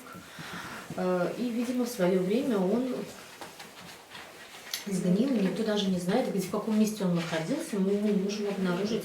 Поэтому сейчас ведется работа по исключению данного объекта из реестра объектов культурного значения. Но тоже здесь свои нюансы, это тоже довольно непросто сделать. И вот два новых объекта у нас имеются. Это, значит, недавно, буквально в 2021 году, в прошлом году, включили в объекты культурного значения у нас здание школы в селе Иково. Здание школы, которую построил Иван Яковлевич Яковлев. И в текущем году вот, в перечень реестра у нас вошел дом крестьянина Егора Николаевича Николаева. Вот.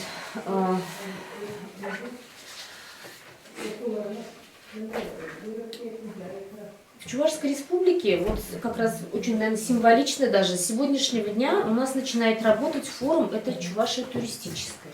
Вот именно с 25 ноября по 2 декабря пройдет данный форум.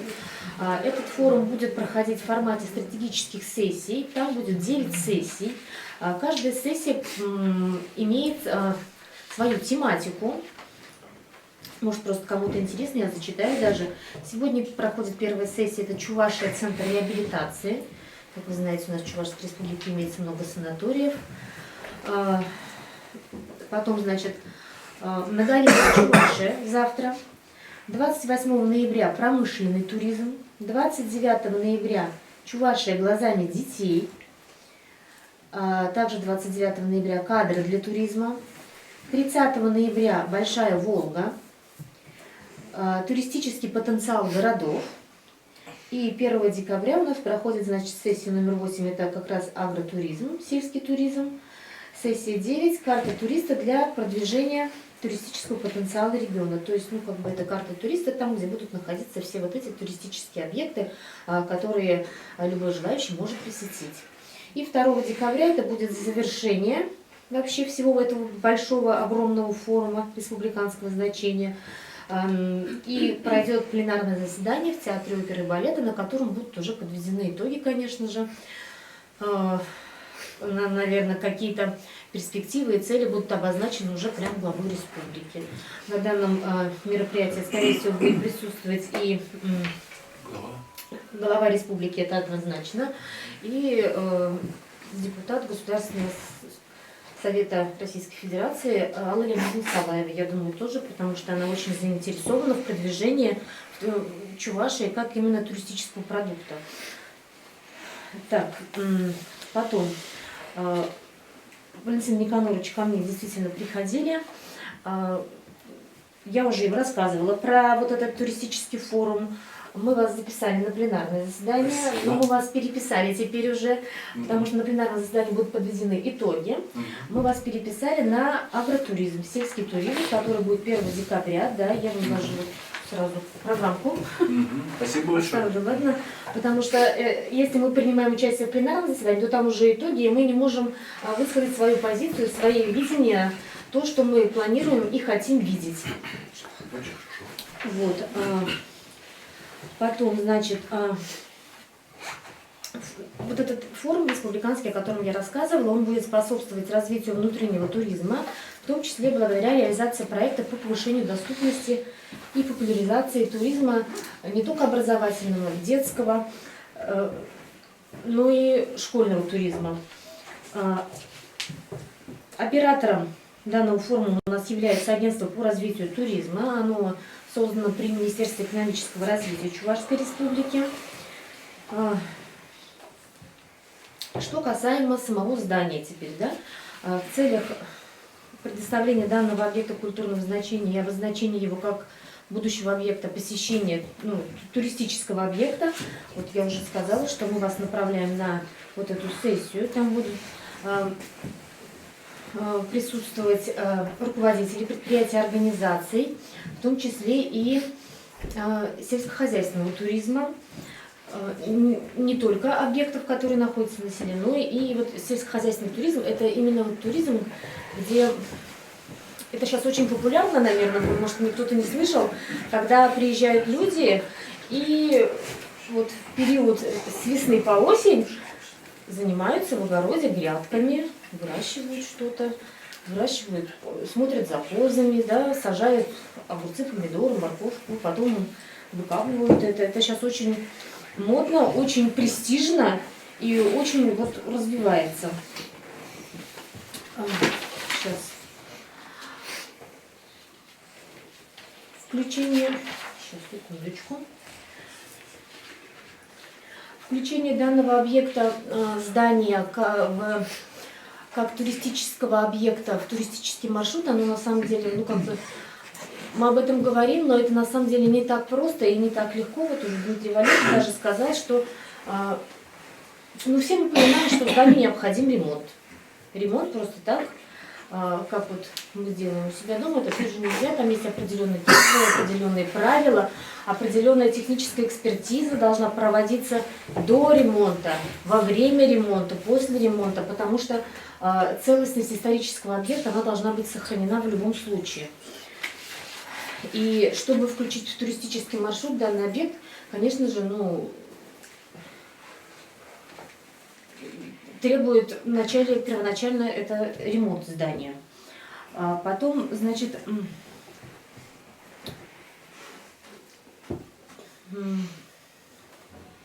чуть я прям разволновалась.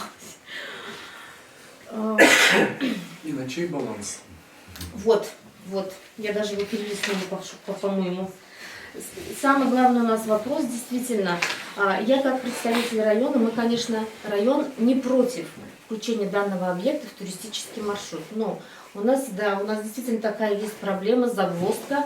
Данное здание, оно находится на балансе республики, то есть это не объект муниципального значения, он не относится к собственности района.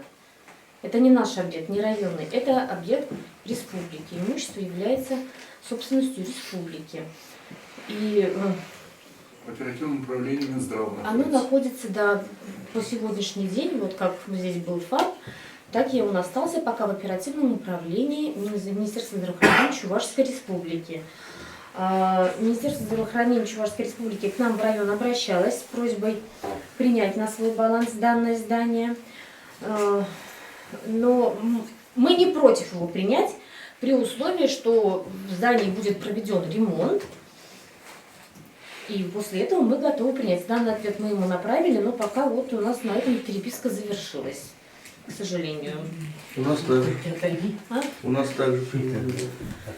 Вот, мы попросили просто, надо просто понимать, что бюджет района Чебоксарского не потянет ремонт данного здания, потому что ремонт объекта культурного значения, стоимость его однозначно выше, чем просто ремонт там какого-нибудь клуба, библиотеки, музея. Это надо понимать.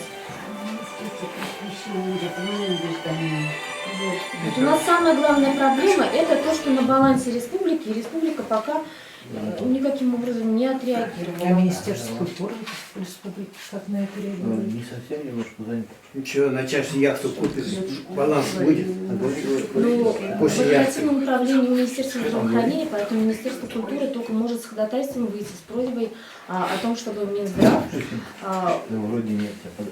обратился в Центр госэкспертизы культурного наследия для разработки проектной документации на ремонт данного здания.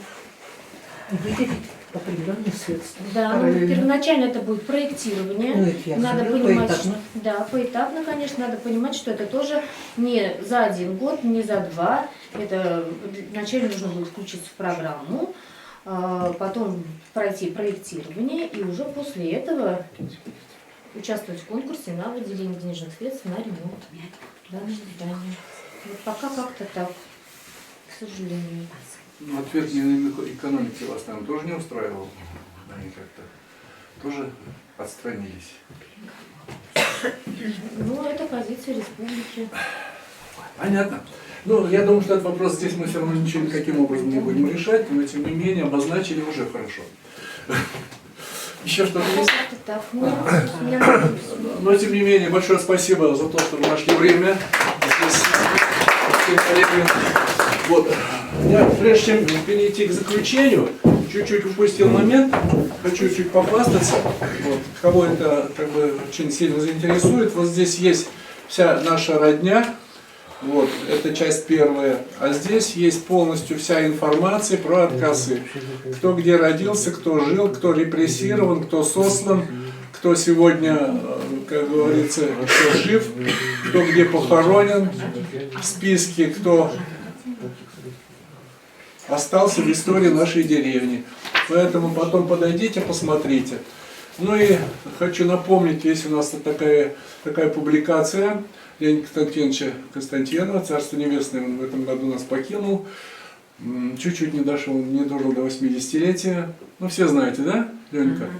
Вот. Это материал тоже очень интересный. Тут есть что почитать, посмотреть.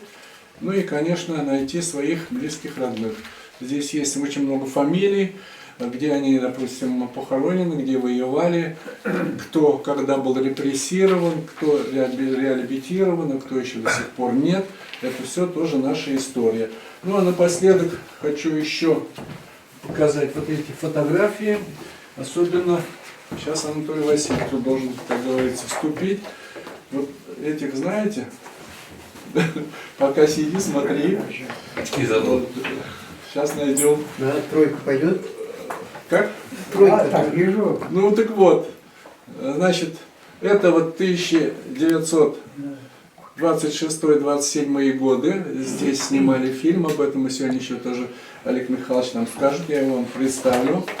Вот этих вы знаете. Так вот.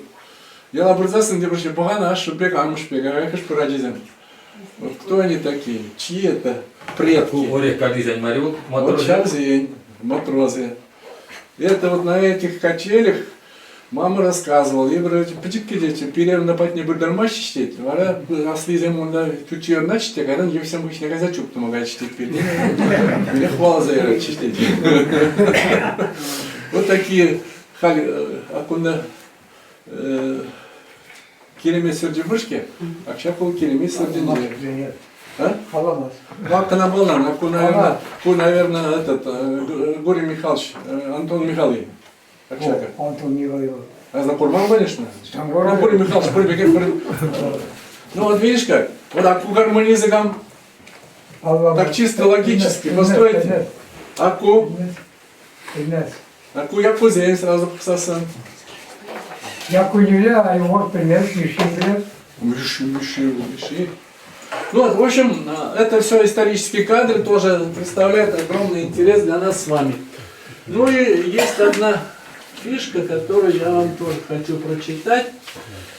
Значит, у Антона, вернее, у Максима Николаевича, брата Егора Николаевича, тоже сын Михаил был священником. Священником, к сожалению, его судьба тоже неизвестна. Скорее всего, по рассказам тети Шуры, был расстрелян где-то в Фурнарском районе, Новрусе.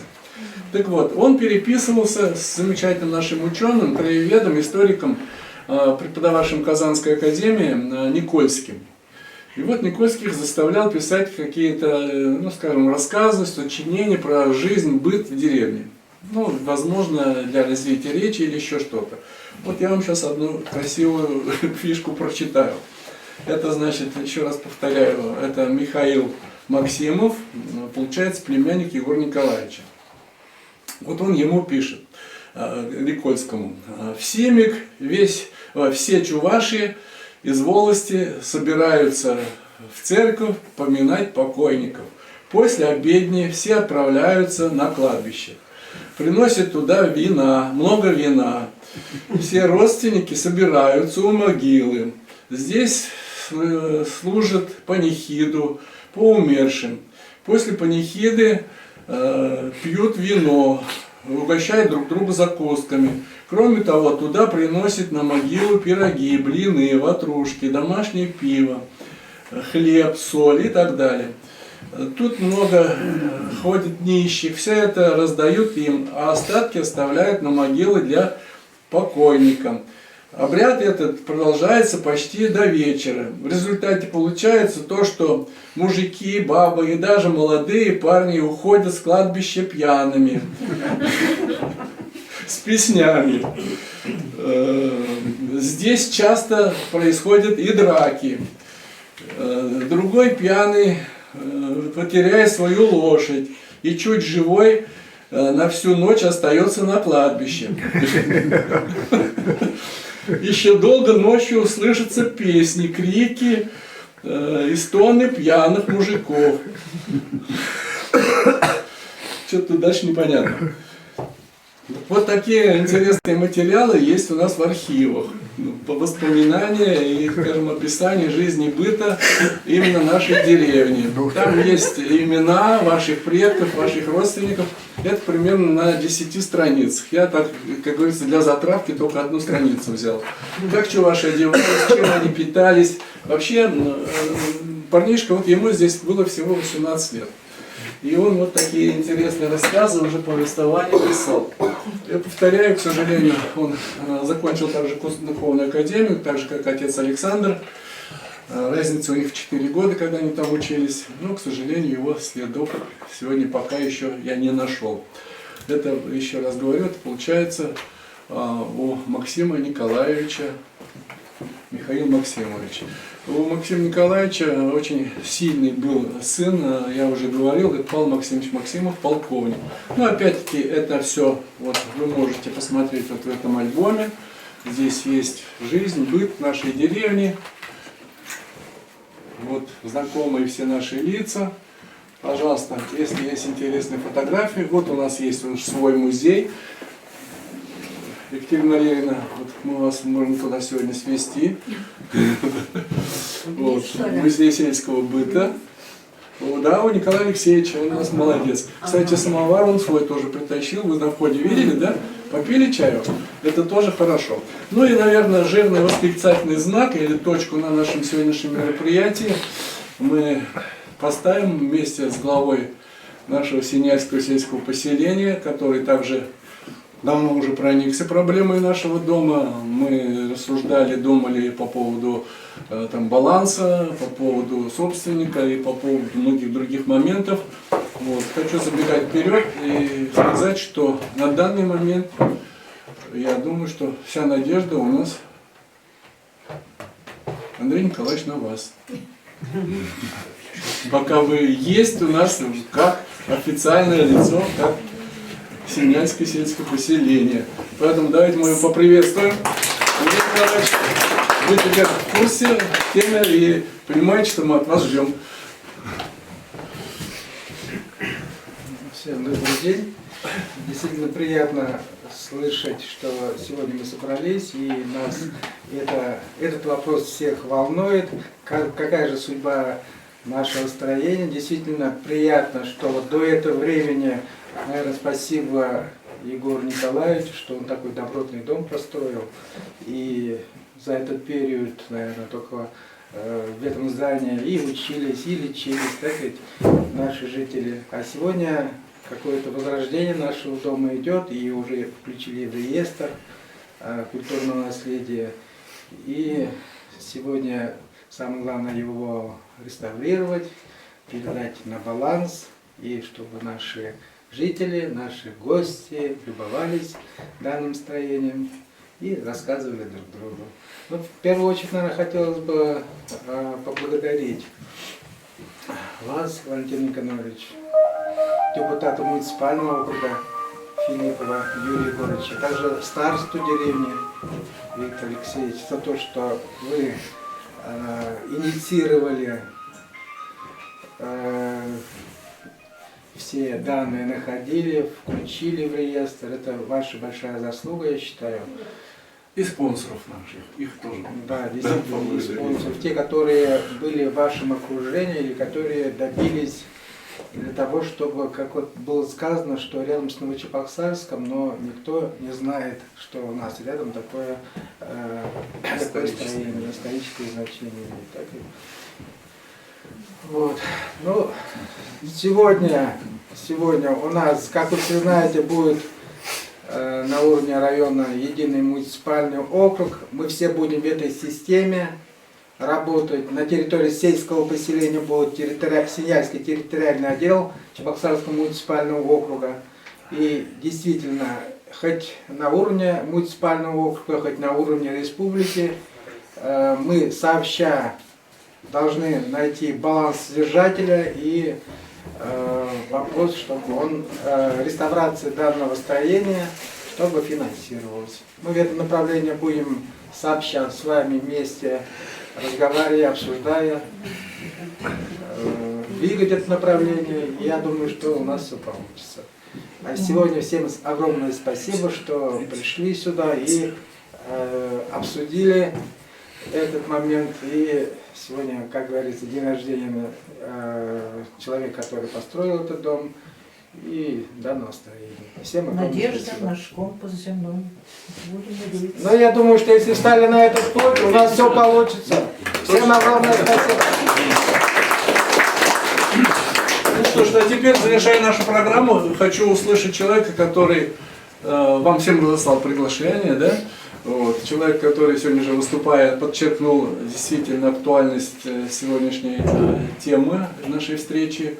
Это научный подход к теме, это уже здорово, это уже хорошо. Но кроме того, что землячество Шордан сегодня действительно нас курирует, еще и помогает и в научном плане тоже. Но прежде чем, Ирина Семеновна, вам слово предоставить, я хочу, вот я смотрю на человека в маске.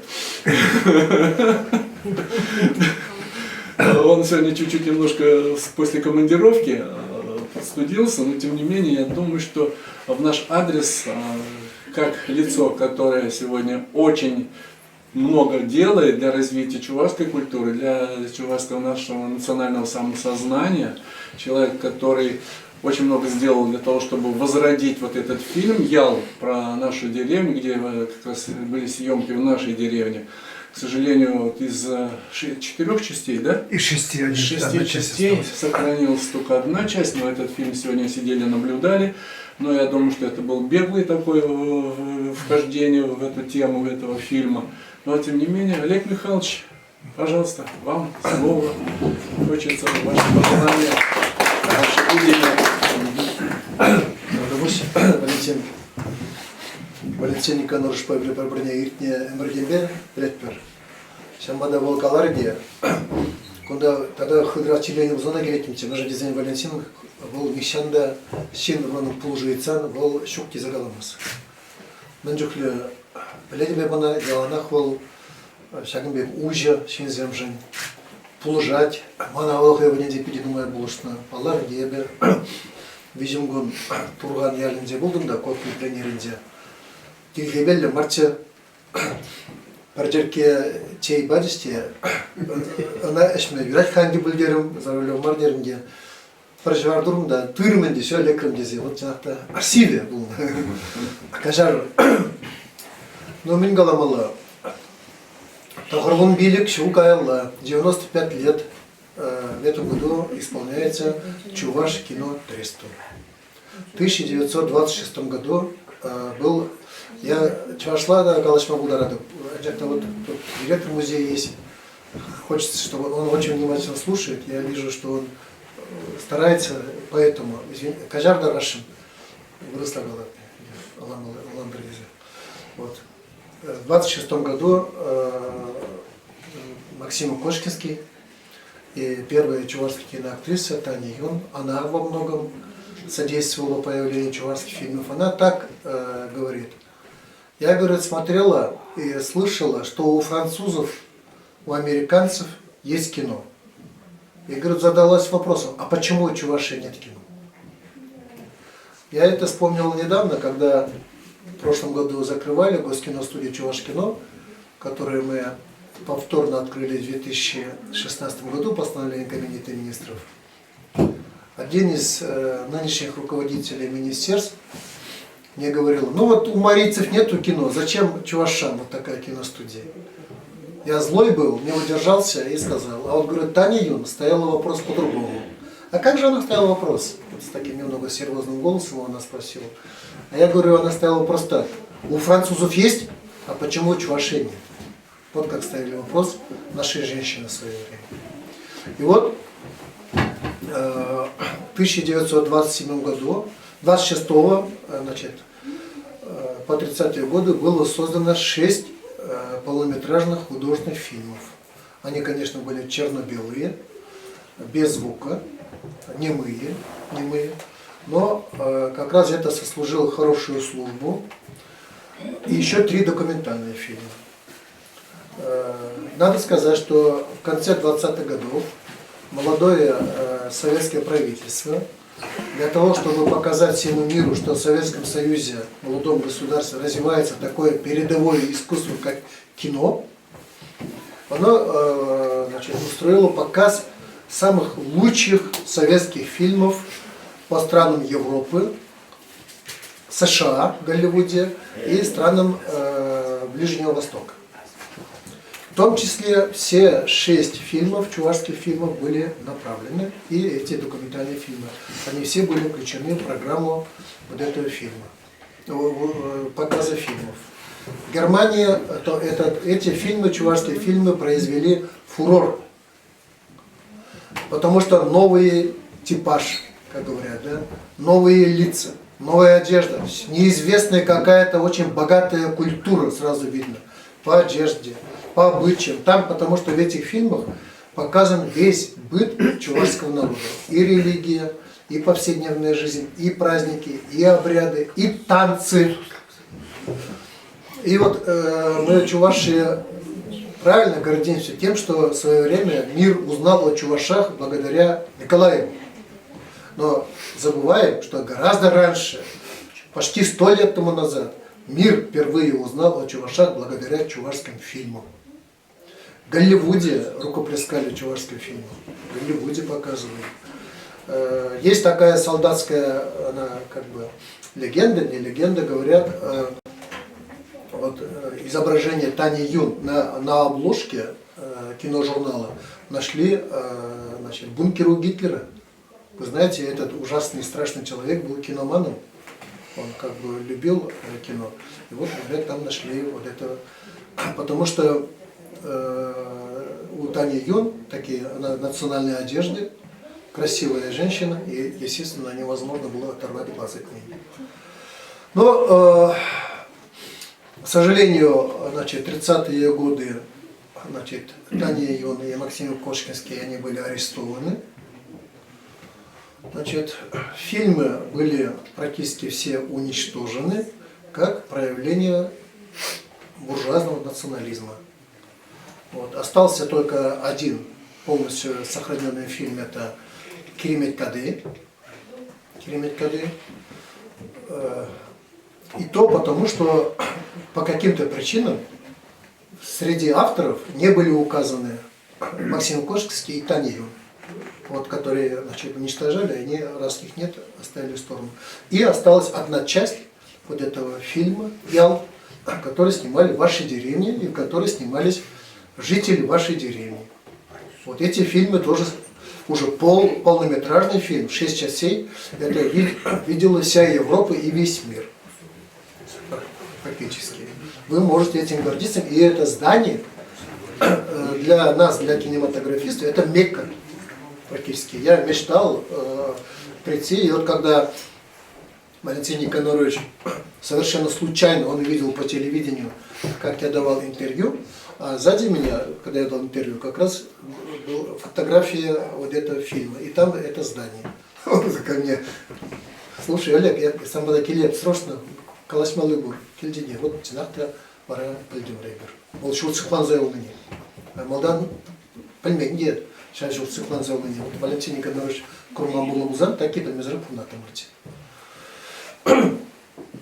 И фильмы, значит, были сожжены. Мы сейчас, как вот я председатель Союза кинематографистов, мы отправляли письма.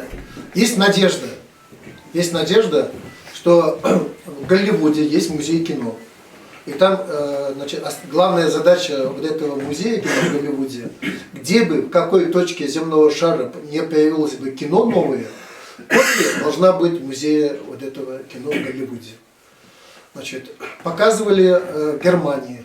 Германия, Саша Разумов, это, он был бывший руководитель главы администрации Николая Васильевича Федорова, хороший знакомый. Он работал в Евросоюзе директором Дома культуры. То есть курировал, он искал вот это. Я говорю, может осталось что-нибудь, Саш, поищи, пожалуйста. Но война прошлась там катком, ничего. Вот есть надежда, что в Германии, в Турции у меня друзья, ко всем я обращаюсь. Но нужно, чтобы не общественная организация, а это было на уровне уже глав государств, на уровне России. Вот этот вопрос. Ну и все-таки надежда есть. Может быть, они там остались. Вот поэтому спасибо, Валентин. Я видел вас, вам Калимеле Шудыжин. Шамба. Омзан, Сириняга. Давай. Человек табан кино гизагадактан, кургина не самбатра бурзасын көрінішіне, панде бір көчен қырақ күш бақсылар, көмді көрін земек. Азарғарли, аркасы көрін зем, давай кизем, ежек чуть-чуть, гонда вежек пор. Кто еще хочет выступить? Да. Я добавлю тогда, что то, что мы обсуждали вот последний раз, по последнему материалу, все-таки надо сделать выставку. Да. И о истории дома, и о истории семьи. Мы выходили на республиканский грант тут недавно, к сожалению. Ну, вы видите, материал не прошли, да, но накапливается. вот этот материал, Николай, вы потом нам хорошие фотографии, надеюсь, предоставите, да? Чуть подробнее скажите об этом гранте, сразу, чтобы мы в курсе были. Значит, нет, условия, требования. Грант мы сейчас не будем делать, мы сделаем за свой счет. Все понятно. Как музейный проект. Тоже хорошо. Это будет. Тоже хорошо. У вас же там этот проект про Шурдан вообще был супер. Это писк на таком высоком уровне, я просто сидел, восхищался. Так, Юрий Егорович, пожалуйста, депутат районного собрания депутатов Чебоксарского муниципального округа. Добрый день, уважаемые гости, уважаемые односельчане. Вот вспоминаю те годы, когда мы праздновали это лет 10 назад около этого здания день рождения деревни. Это было давно. 6 лет. А? 6 лет? Нет, 16 это 6 лет, это... Тогда было вообще 16 лет. Да, где-то так вот, примерно это. Да, и в итоге получилось, что вот это здание, тогда мы обсуждали вот с Никоноровичем, тогда, наверное, первые шаги наши были о том, чтобы вот это здание как бы преобразовать и дать ему вторую жизнь, и чтобы из этого здания что-то сотворилось хорошее и было наследником. Но после этого как-то много времени и воды утекло, и получилось, когда вот у нас пошли модульные ФАПы, и мое предложение сразу, первое, было о том, чтобы организовать новый ФАП, где-то рядом мы рассматривали там на Пригорке этот ФАП организовать, там на въезде в деревню, но подумали, чтобы установить новый ФАП здесь же рядом. И вот это здание как бы уже возродить заново, и чтобы он действовал как музей. И хорошо, что успели, пока не занесли здание в реестр. Да, и в итоге получилось то, что вот ФАП мы быстро сделали. Я тогда писал о том, что тогда как раз еще программа маломобильной группы населения, что должна обслуживаться. И здесь, находясь, вот это здание, этот ФАП обслуживался на втором этаже, получилось то, что вот эти лестницы, которые не позволяют маломобильным группам населения подняться на уровень второго этажа. И это сыграло частично, как говорится, роль, что нам предоставили вне очереди строительство нового ФАПа, и вот это здание, благодаря тому, что построили новое и передается сейчас при Минздраве, конечно, это здание. Но надеемся, что эта волокита будет завершена и здание обретет хозяина, который будет возрождать вот это здание. Я на это очень сильно надеюсь, пока есть возможность, например, являясь депутатом на уровне района, вот эти вопросы дальше продвигать. И чтобы, конечно, хочу, чтобы наши предки, и, которые были до нас, и наши будущие поколения знали хотя бы небольшой кусок истории из нашей деревни. Вот это фильм, это очень, тем более сохраненный фильм, это очень большое значение имеет и в то же время может играть очень важную роль в дальнейшем развитии. Я желаю всем присутствующим здесь помочь Валентину Никоноровичу в каким-то мероприятиям. Да, это моральная, духовная поддержка. Это тоже хорошая вещь. И всем хочу, чтобы, конечно, вот это здание, когда преобразуется в музейный экспонат, музей и так далее, чтобы могли посетить это здание. Всем огромное спасибо. Желаю здоровья. Ну, Юрий Егорович здесь главное подчеркнул, что действительно не должно это здание как-то уйти, как-то передать забвению. Но тем не менее, хочу обратиться к жителям деревни. Вы пожалели о том, что вот многих сегодня наших деревенских нету? Что они эту информацию не получили? Что это мимо их сейчас прошло, и вот так соучаствовать, сопереживать в этих событиях им не удалось. Так ведь, да? Что ваших соседей здесь нету, что нет многих, кому, в общем-то, было бы очень важно и гордиться своей деревней, кому знать историю нашей деревни. Вот так часто бывает, и приглашение было, все было для того, чтобы как-то восполнить вот этот пробел нашей истории. Но история наша продолжается. Здесь у нас присутствует человек, которого я очень уважаю, как не просто вот знающий историю нашей деревни, человек, который вошел в наш такой уважаемый список детей войны, вот, человек, который очень много пережил, это человек, у которого очень много наград, как десантника, который защищал нашу Родину, и который сегодня также, несмотря на свои 80 с гаком лет, в боевом строю. Анатолий Васильевич, пожелания при самах. История день. Ну и Анатолий Васильевич, калазы ман бабушка, ес хайпчик, килега, деца маны кларса яджи. Калаза башамна. Ну, Юра Дидец, Таванзим, видимо, так будет идти, пир служащий зения Шребан, замлялась харахушпа на работе, но тем не менее, вы, наверное, заметили, на входе и теперь на выходе, там вас ждет самовар, дымит, чай, кофе там и, как говорится, на пасашочек. Но тем не менее, я вас сейчас всех приглашаю на экскурсию по этому зданию. Вот есть соседний кабинет, он очень интересный, вы там еще ни разу не были. Поэтому все туда дружно проходим, и вас ждет чаепитие. Проходите, пожалуйста. Буквально...